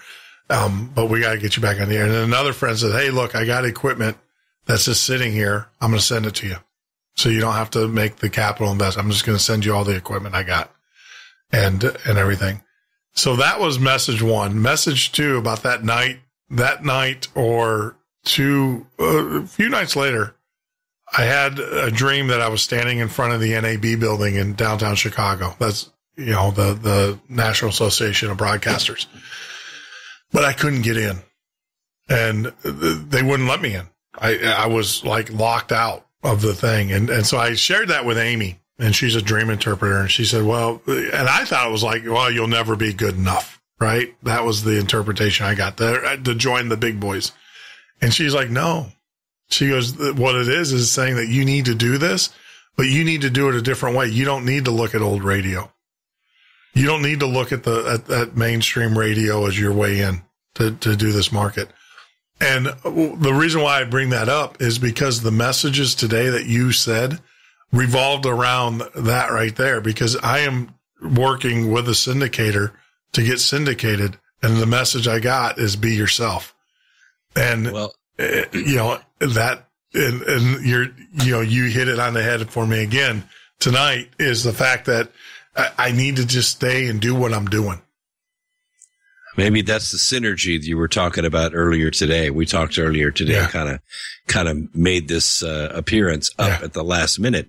But we believe in synergy. We believe there are no such thing as coincidences. Yeah. Pieces get put in place when they're supposed to get put in place. Correct. And are there other things I could have been doing tonight? No. But the point is that I was ecstatic about coming on Jeff Norton's program. I would rather not do anything. I don't know if that came out right or not, because it's 1 o'clock in the morning. Actually, it's 1:11. 1:11. Yeah, that's pretty auspicious too.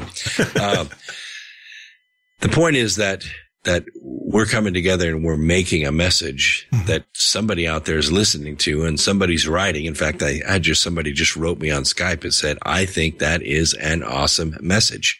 I don't think that person's alone. I think there are other people in the chat room doing the same thing. Yeah. Yeah. Yeah. I mean, without a doubt, without a doubt, is that, people are going to have an aha moment when they hear this show. I hope. And that's our goal. That's the goal. Absolutely. I did. I had it when you were talking about, how many times have you heard the golden rule kind of thing? We all hear that. But the way that you said it, and the way that you put it, it did resonate. It did. I used that word. It definitely did resonate. Well, there are all kinds of people out there that do good things for other people. I mean, just look at the Democrats. They'll do it any day. Well, as long as the cameras are running. Yeah.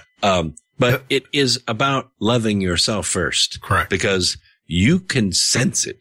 When you step into an elevator with someone you don't even know, they haven't said a word to you, you can sense it right away. Yeah. If that person loves themselves, you can feel the energy coming off that person, even if they don't say a word. Yeah.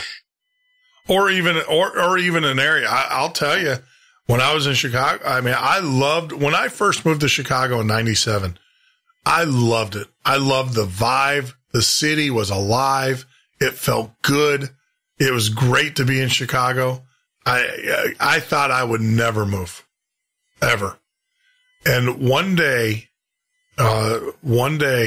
in May, I woke up and I had that little voice in my head that said, move, pack your bags and move now.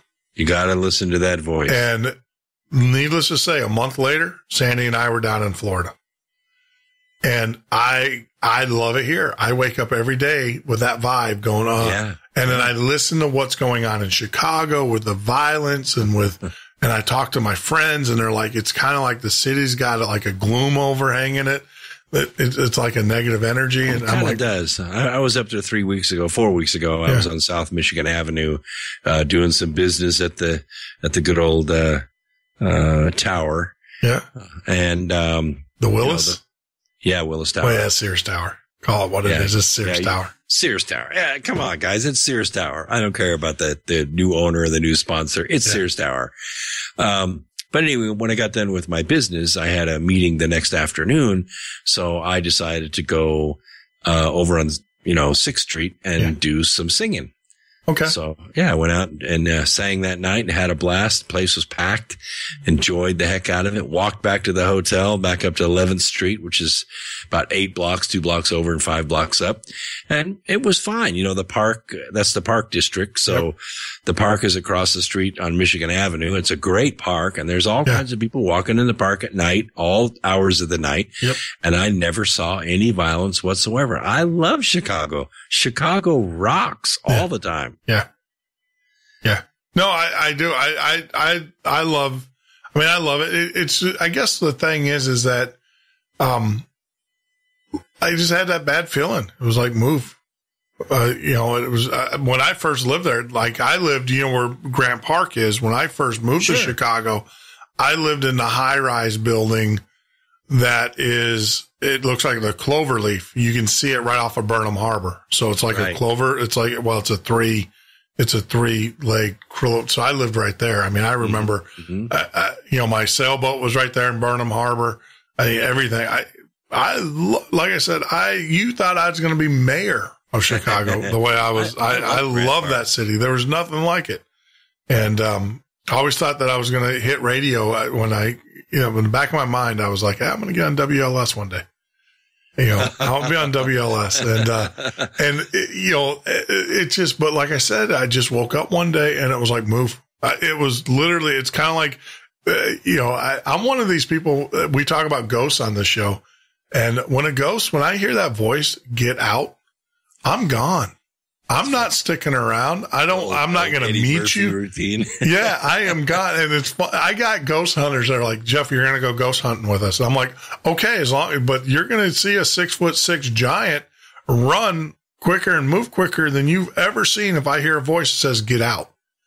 And so, but you know, and I heard that voice, you know, saying, get out of Chicago. And, you know, we moved here to Florida. Go south, young man. Yeah. Well, you know, I have to say there's something about it. Look, I mean, there's, how do I say this I don't want to be negative towards anybody.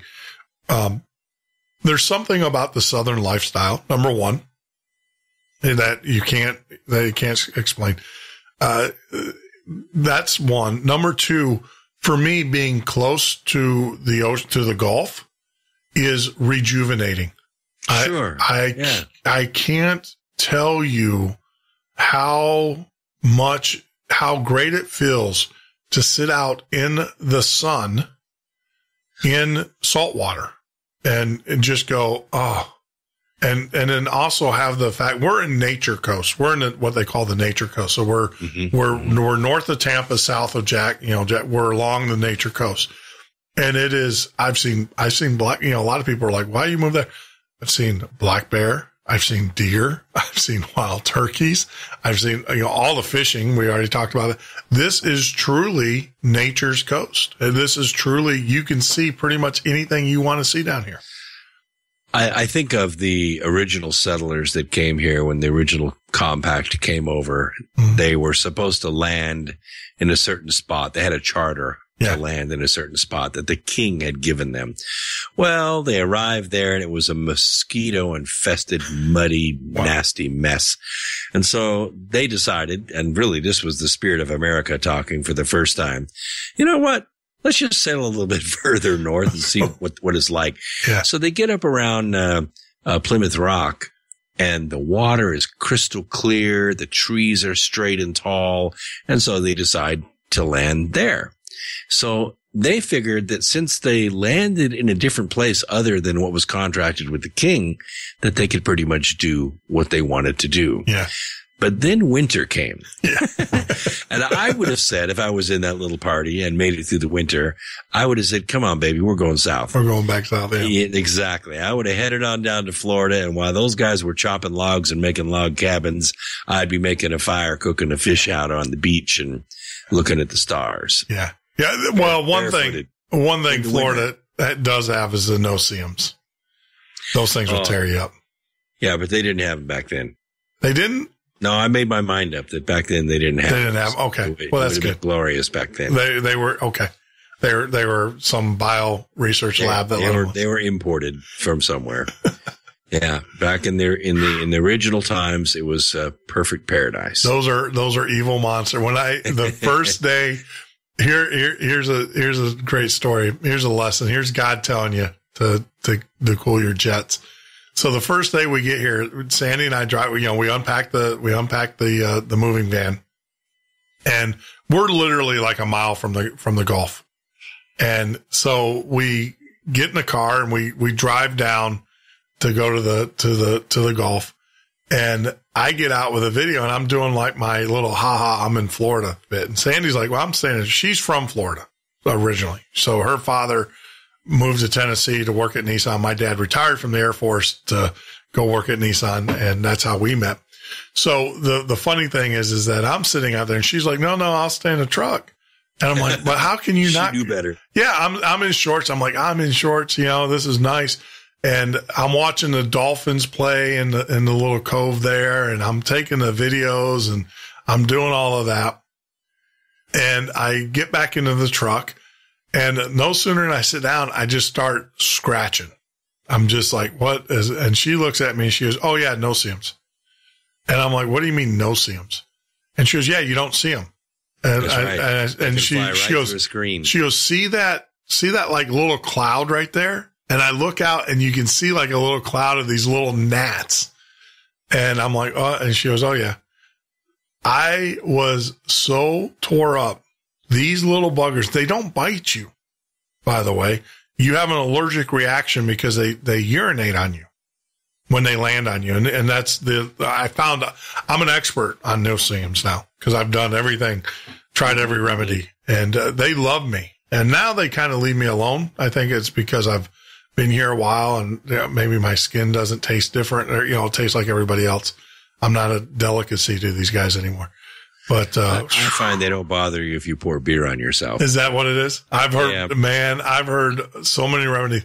Let me tell you, I'm going to give you guys the secret. Number one, stay away from them to begin with. You buy yourself whatever deep product. I don't care if you're going to have 3 eyes or whatever birth defects you're going to get from using a deep product. It's well worth it not to get eaten up by these things. Because I was so bad that I was like, I got to go to the hospital and get a steroid because I was scratching my skin off. It was brutal.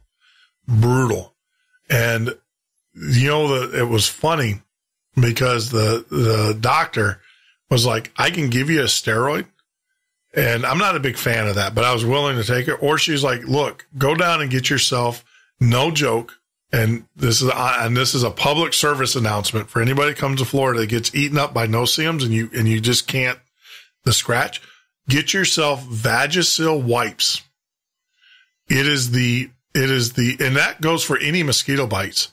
And I tell all my friends, we keep it here because it's the strongest anti-itch that you can ever get without, it's actually stronger than what a doctor could prescribe you, if that makes sense. Stronger than hydrocortisone? Yeah. Oh, yeah. Oh, absolutely. And it does. It works. I mean, it saved my life. I mean, I was doing 4 or 5 Benadryls. I was doing the pink stuff. Mm-hmm. I was taking the oatmeal bath. I was doing it all. I mean, I was miserable the first week that I was here because these freaking no-see-ums. And it wasn't until I went to, I talked to a doctor and she's like, look, she goes, you're going to last. She goes, go down, go get yourself the Vagisil wipes and you just wipe those. And that has stronger medicine than I could prescribe you. And I will tell you, it's awesome.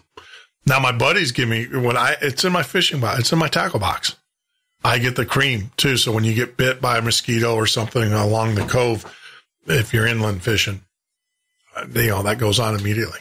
And, it's very interesting. Very interesting. Good stuff. I know, I put together survival kits and in them I usually recommend pink eye powder, which you can get at the hardware store. It's to cure pink eye in animals, but it's a very, very strong topical antibiotic. Yeah. And you can put it on lacerations. If you can't get them stitched up in time in the wilderness, it can kill you. Mm-hmm. So you put pink eye powder on it and that'll keep it from getting infected. There's a lot of them. Well, you're a survivalist, so you know this. I mean, as a Boy Scout, there's a lot of things you can go to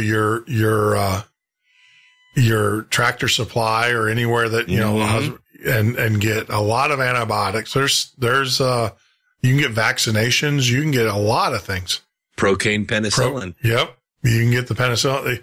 The big one, go to your fish supply store. And if you're a survivalist, you can buy the penicillin right off the shelf right there at the fish store. So it's amazing. But, wow.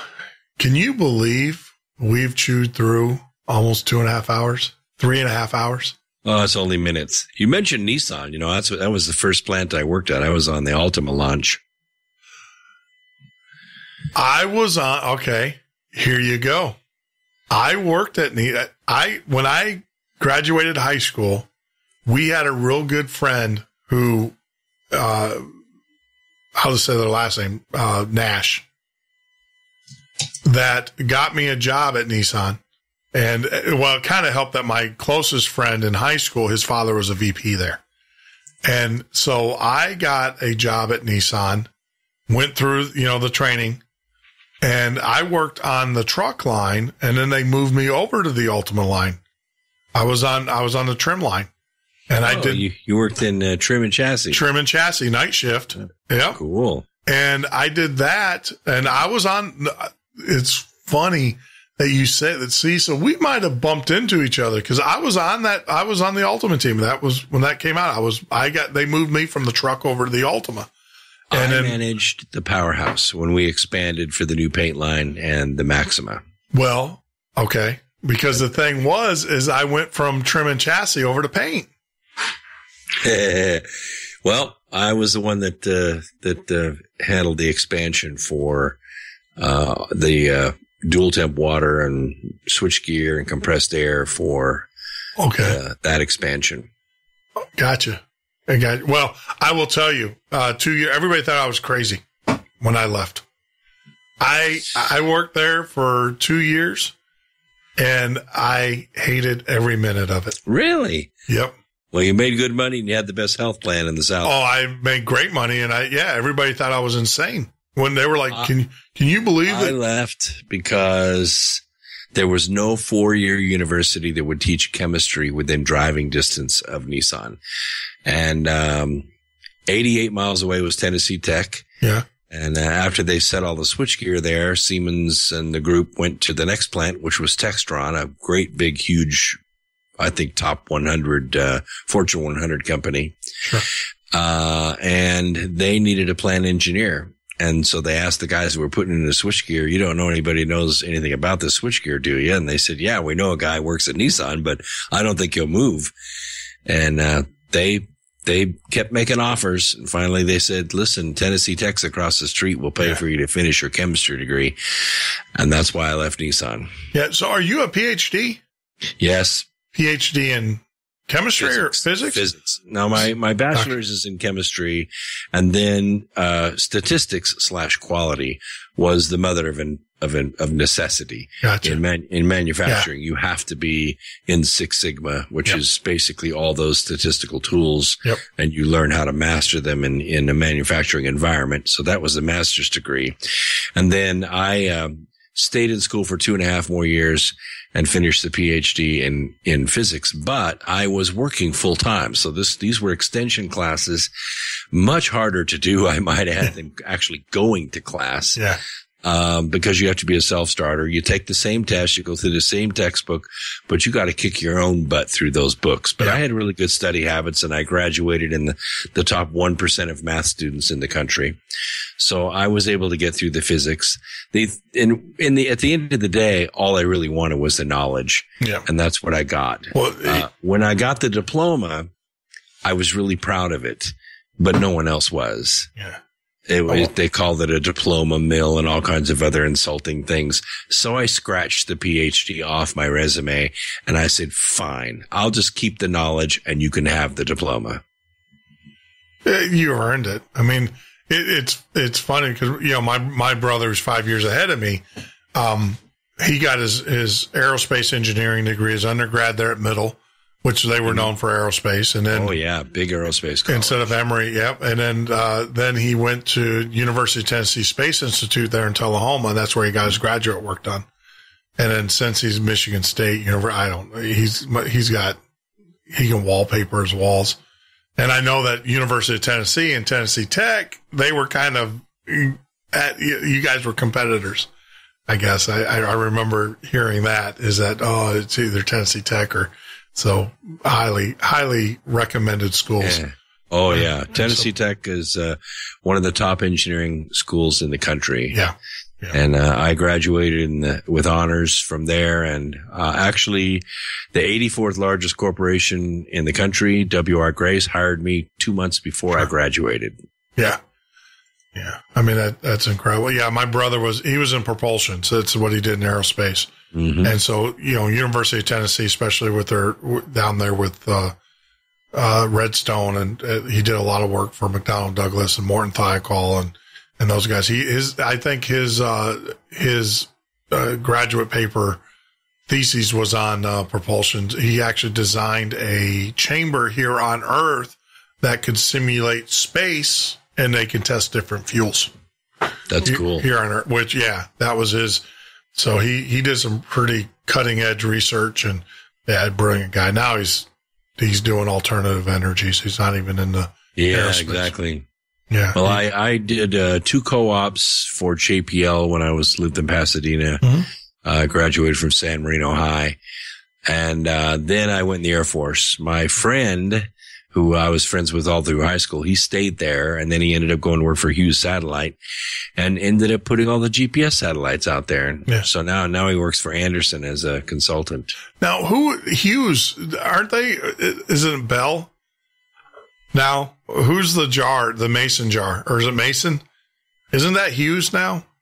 I'm not really sure. I know Hughes Net and Hughes Satellite is still there. Yeah. They're still a big company. But the company that actually makes the satellites, I believe it's the Mason jar. It's actually the company that makes your Mason jars, which is it's a huge stretch, but they were bought out, and it's amazing. It's amazing stuff. I mean, hats off to, the Project X guys. I being here in Florida, we love it. We were devastated when that rocket blew up on the pad, which they're now saying that it might have not been, a defect. It might have had help. Hush. I think that, we're very close to making private inroads to going back to the moon and harvesting helium-3. Yep. And doing some amazing things up there. But I honestly don't think it can be done one nation at a time. No. I think we have to figure out how to learn to live as Earthlings. And I'm not a globalist by any means. I'm just saying we need to take care of this seed of Lucifer problem that we have and do it very quickly, or we're not going to make it. We're not going to. Yep, absolutely. And that's the thing too. We got to get our priorities. I mean, what do they say? A cubic foot of H3 is enough to power any major city for a year? Well, I don't know if it's that little, but it's a darn little amount, about a shipping container. Yeah. But the nice thing about an H3 reactor is there's no radioactivity. There's nothing. It's even better than cold fusion. Yeah. I mean, there's nothing, and it's sitting right there on the moon, and it's crazy. For my money, I would go to the moon and use the H3 to make a moon base. Well, some say that there's already a moon base there. You just got to occupy it. Well, I'm not one of them. All right. So here we go. You're a physicist. You're a learning man. How do you explain the fact that the moon, when they did the Apollo 13 shot the lander back off the command module, the moon rang. It had resonance. Yeah, I did. They had the mission, for those of you listening, they had been trained in geology and they had actually put geological listening devices on the moon, embedded them into the soil. Yeah. And then when the Eagle took off, once the fuel was expended, they jettisoned the fuel tank. Well, the fuel tank was just an aluminum can. It fell back to the moon very slowly, but when it hit the moon, those geological devices measured vibrations for an hour. Yeah. That's how long the moon rang from that impact. So a lot of people are saying that the moon is hollow. Yeah. Of course, I still have a great hypothesis out there that planets form as hollow spheres. Not enough evidence to prove it. But one thing I'm really happy about is there's not enough evidence to disprove it. Exactly. Well, and that was the other thing. Well, then it's my understanding that after they did that, they intentionally shot a rocket at the moon and it resonated for like a week.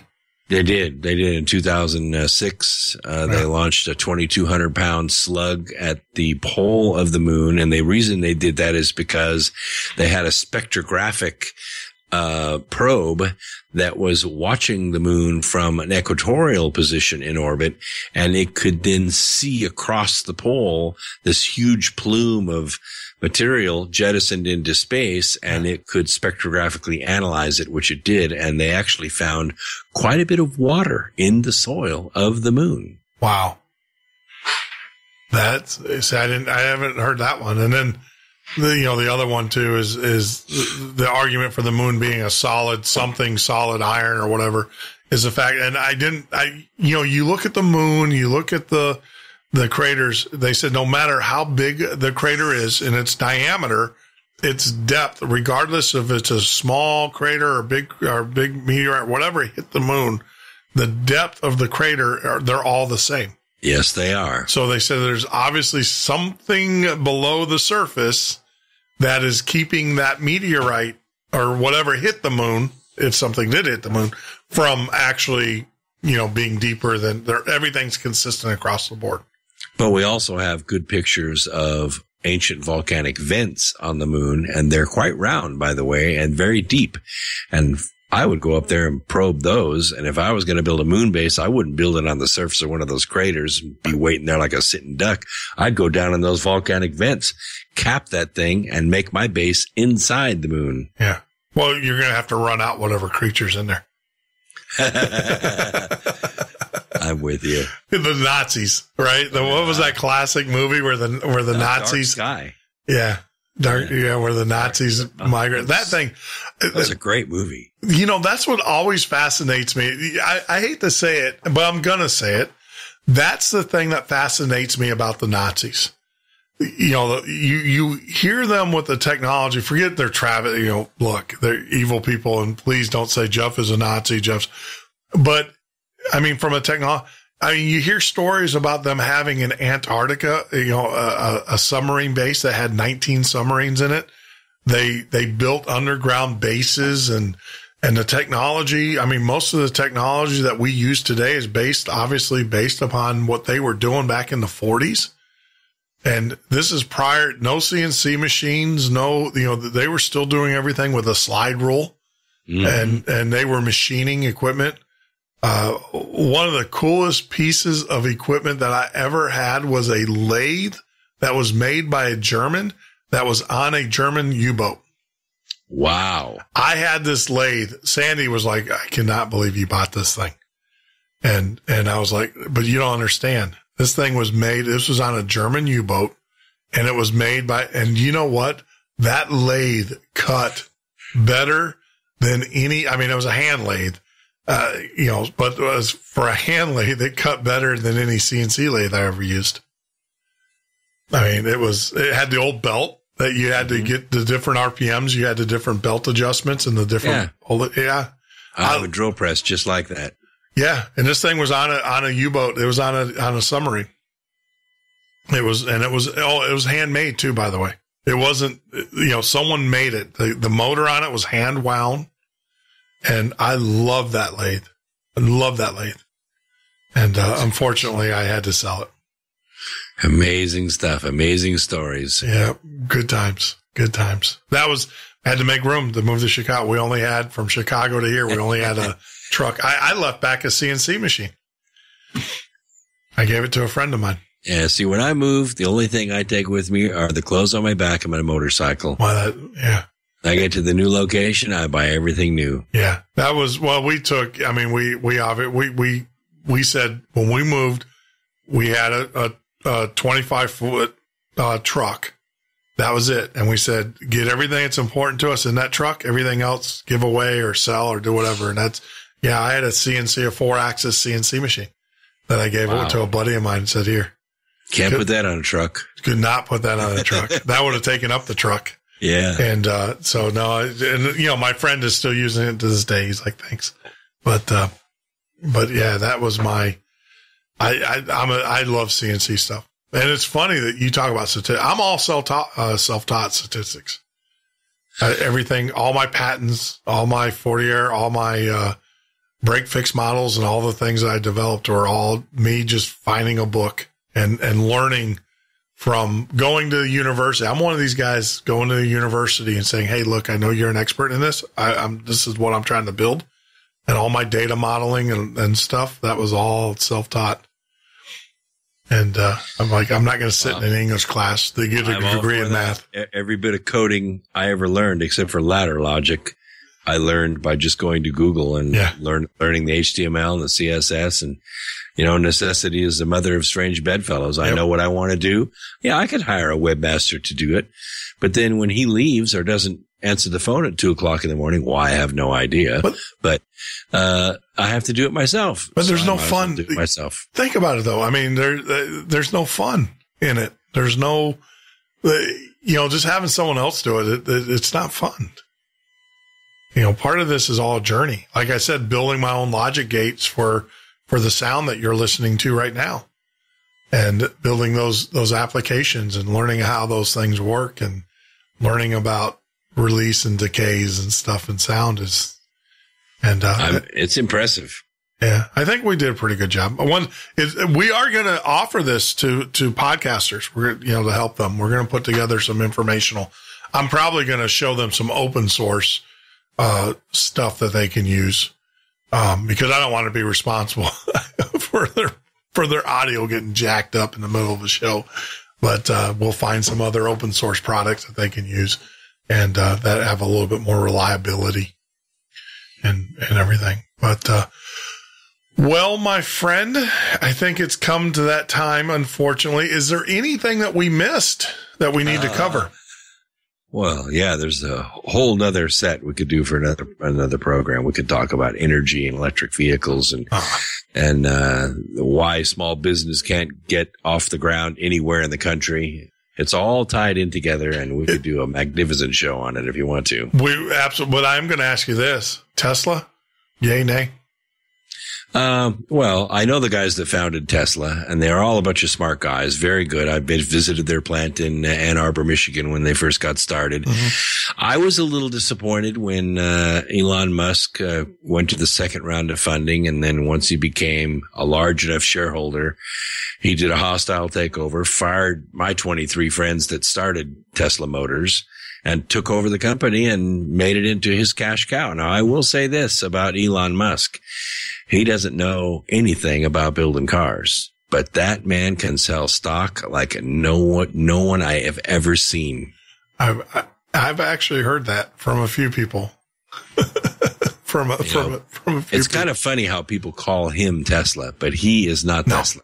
No. He's a hostile takeover artist that took over a company that was founded by some very smart engineers. Correct. I remember, well, my brother was working, he was living in Wixom and he was working for Ford, and he was one of their quality guys at Ford. And so I remember Tesla, and I remember him talking about them, and because most of the guys that he ran into were working there in Ann Arbor.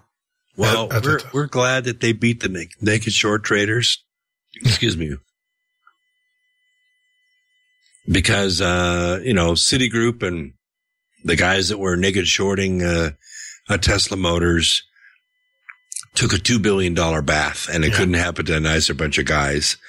Had he not beat those short traders, he would have been out of business years ago. Yeah. I don't think he's going to make it. I think they have it in for him. And they're just using these crashes as the first crash actually happened about 20 miles from my house. The guy that was killed, the first one where where apparently the optical system, when the truck turned in front of him, didn't, saw the white the panel and didn't think it was a truck and ran them right into the back of it. That's because vision systems will never work like that. Yeah. Nobody wants a self-driving car to do that. That's why we have a brake pedal. Yeah. You know, traffic fatalities have not gone down significantly since 2007. Yeah.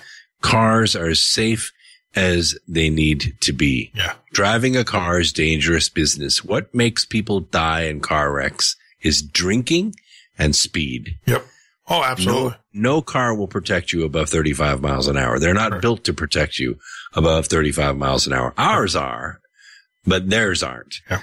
Now, when cars were originally put on the road, and I mean in a serious mass production way in the early 60s, traffic fatalities were up because they didn't have seat belts. They didn't have safety glass. They didn't have disc brakes. They didn't have radial tires. There were a lot of things that needed to be improved. Yep. But the market was going to improve that anyway. But here's what happened to the price of cars. First, they tripled. Then they doubled. And then they doubled again. Yeah. And the biggest debt bubble we have in the country right now is the auto loan debt bubble. And it's over $1 trillion. Yeah. And here's the difference between it and the mortgage bubble. With the mortgage bubble, there was at least the first mortgage on a piece of real estate with a title. Yeah. With a car, there's nothing. Okay. That car is absolutely worthless. When that mortgage crashes and they call that $35,000 note due, that car is junk. Yep. Nobody will buy it. Correct. Well, I mean, it should show you. I mean, when the minute you drive it off the lot, it's already depreciated. The instant. Of course it is, because the Department of Transportation is the one that has jacked the price of the vehicle up, not the car company. Yeah. Because of all the useless regulations. Yeah, I knew you were going to say that. And that's exactly correct. Yeah. No, I'm with you. I mean, I get it.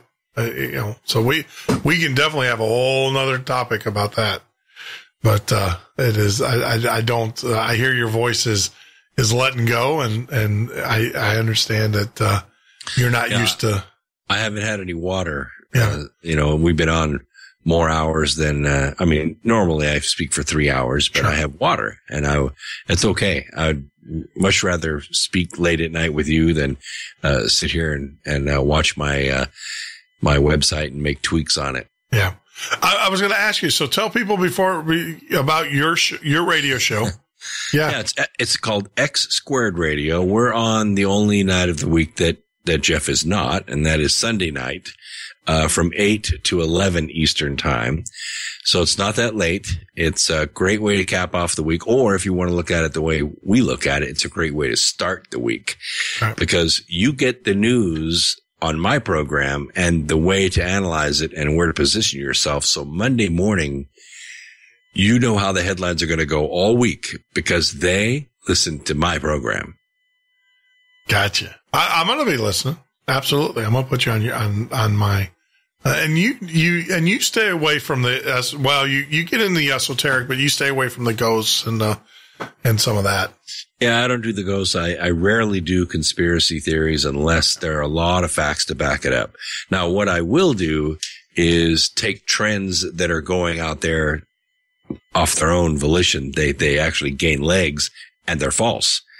And then what I'll do is say, listen, don't be pulled in by this.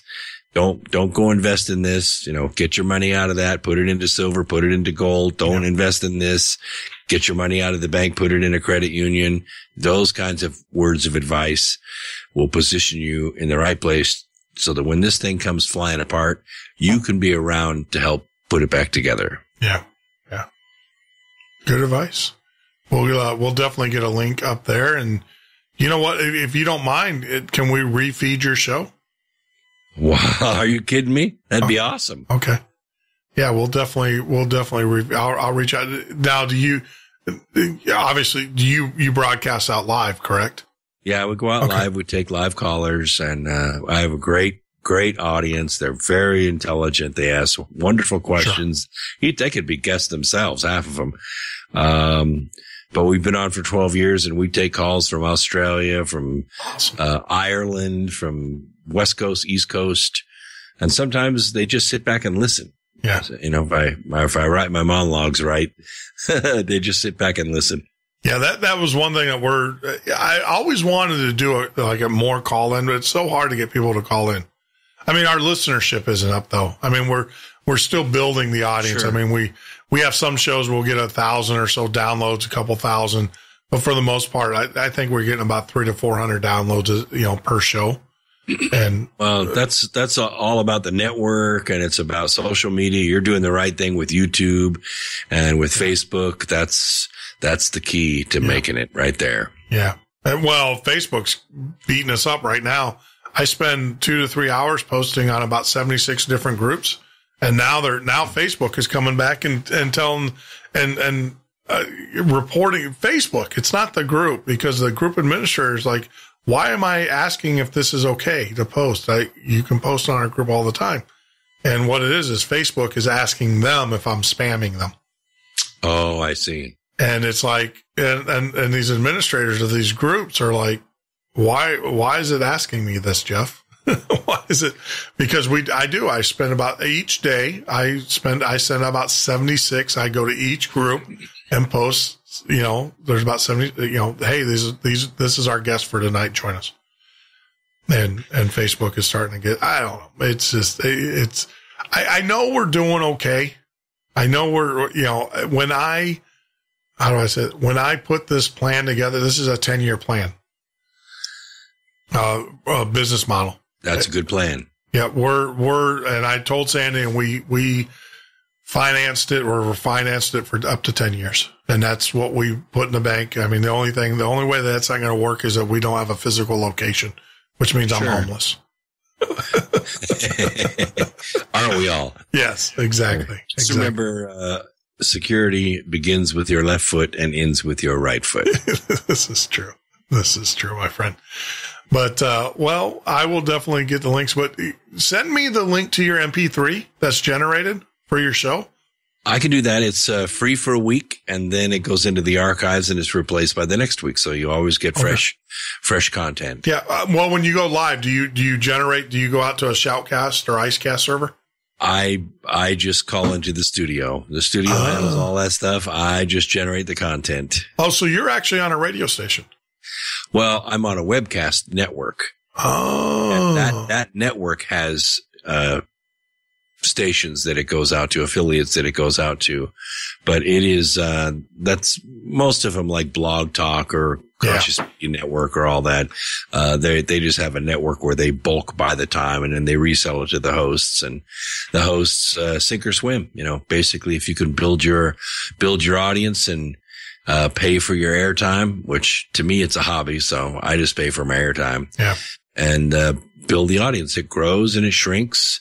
It depends on, the time of year, what sport's playing at the same time that I'm on, although I try to come on after the ball games.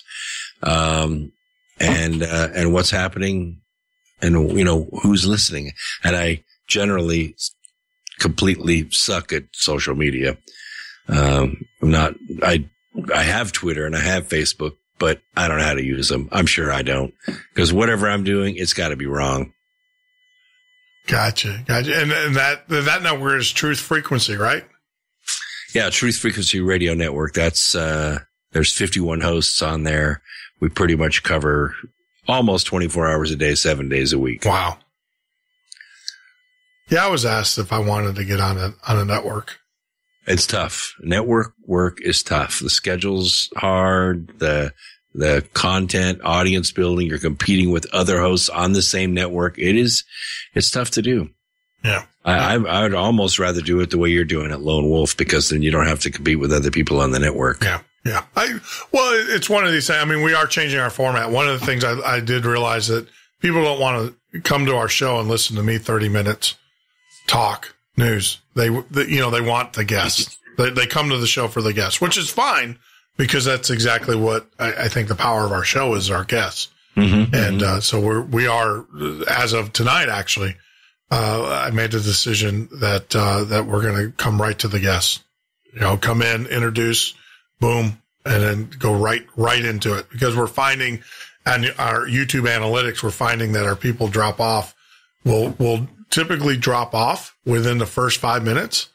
of listening, but then they come back, 30 minutes later. So they're interesting. They want the, we're statistically, I'm a numbers guy. So I'm looking at the numbers going, all right. So they're not coming to listen to me talk and, they're coming to listen to the guests, which is fine. I don't care. I mean, that's the whole purpose. I like your format though. Thank you. A lot of programs I go on, they just say, okay, here's a quarter. And then I talk for 28 minutes. I never hear from them. They don't know how to ask questions. They don't interact. We don't have a conversation. Yeah. But that's what we're having on your program. I like it. Yeah. It's all about conversation. One thing that we are doing right, I will tell you, I mean, we have we have Brad Olson. I mean, we have Dr. Heiser. I mean, we have, Lloyd Auerbach.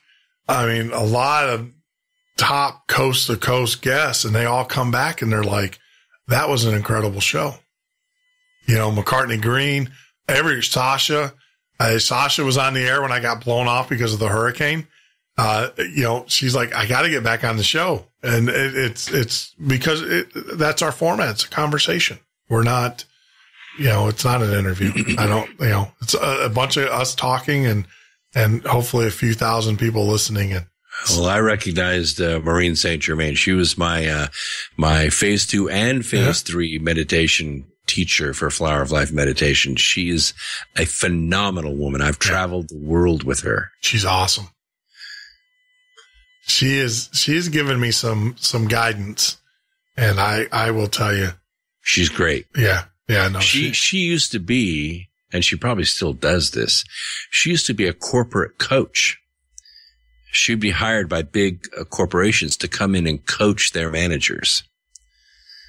Wow. See, I didn't know that. I knew that she had different consulting services, but I didn't know exactly, we didn't get to that part of her work. She's a phenomenally brilliant woman. Oh, really, really good. Did you listen to the interview that we did with her? No, I just noticed, your website when you invited me on today. I've got some making up to do. I'm going to go listen to a lot of your archives. Go listen to them. I will have to say the last 2 weeks have probably, all of the shows have been good, but we've been, please be generous when you're listening because the audio, we're working out our audio issues and we have a lot of technical things, but sometimes we're louder, sometimes we're softer, blah, blah, blah, blah. But, I'll tell you the last 2 weeks have been just phenomenal shows. The audio, it's good to listen to in the ear. You don't have me screaming at you. I'm going to get some. Yep. So cool. All right. Brooks Agnew, sir, thank you. Thank you very much for the opportunity. Oh, come on. Please. It's my pleasure. And, we'll get you back on. We'll talk a little bit more about electronic cars and some of the other technology, energy and so I've got a lot more theories I want to run by you and everything. This, kind of get a litmus test to see what you think about it. So it's one of my favorite things to do. All right. Take care of yourself. Get some sleep. Be safe. And if it gets too crazy there in North Carolina, you can always come on down. That's true. But it's starting to cool off a little bit down there. I'll make my way down there. I don't get down there when it's like 200 degrees like it has been this summer. Yeah. That's what Sandy's already booking trips to Puerto Rico. We tend, when it gets below 60 degrees here, we go to Puerto Rico for 2 weeks. Oh my gosh. I hate you guys. Yeah. Well, we don't look, we're living on a budget. So it's one of those, but you just got a budget, right? And God provides. I'm a firm believer in that. God provides. If God didn't want me to go to Puerto Rico, he'd make sure the money wasn't in my bank account. There you go. That's exactly the way to look at it. Mm-hmm. Yep. Well, that's the truth though. I'm not, we're not where we're at in life because of anything I did. God gives it when he wants us to have it. Cause he knows me. He knows that if he gave me any more than I deserve or wanted, he'd ruin you. He would ruin me. Yeah. I'd be driving a Tesla. You have an amazing week. Thank you. You too, my friend. Thank you for joining us. And so everybody, Brooks Agnew, I highly recommend. And I said that right. Brooks Agnew. So I do recommend get out there. Get out to our website if you can, our guest page. We actually have all three of his books listed there. We have Earth, Two Earths, One Race for a Time, and then the Grand Division, which is volume 2. And then Remember the Future Physics of the Souls and Time Travel. So those are there. And we've also included a link to Brook's radio show on X2. And I do recommend that, take a look, take a listen. Absolutely. I know I will be. You know what I'll be doing on Sunday night? I will be listening to I want to say good friend, to my newfound friend, Brooks Agnew. So like always, I just want to say thank you guys for joining us, for being part of the show tonight. I think is tremendous. Just to kind of recap, that was crazy with the cell phones. We will get those instructions posted up on the website. If you really can't wait for that to happen tomorrow, I will tell you that you can always rewind our show. We gave you a couple times where it's there in the audio, so feel free to rewind it. Test it out. See where your cell phone is being routed to in your route list. That is incredible. That is crazy. I'm definitely going to be posting that on our channel. But once again, like we always say, be love. And my good friend, shout out, congratulations to Ed Roman, who won another award as an indie artist last week in Nashville. And he's going to be on the show I believe is Friday. No, it's next Friday. I get them mixed up. But Ed Roman's going to be joining us. I do promise that we're not going to be talking about music so much and reminiscing about the good old days. We will be talking about his experiences in the paranormal and where a lot of his music is rooted in and from. But yeah, he'll be on the 30th.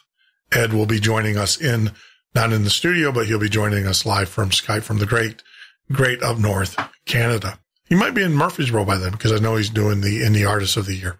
But like always, I just want to remind everybody, thank you, Brooks, for joining us tonight. Thank you, listeners, for listening to the show. Take the time, if you can, get out there and hit that ever so important subscribe button. The other thing, too, is, like always, make sure, be love.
Ocean with Jeff Norton on the Paranormal State Radio Network.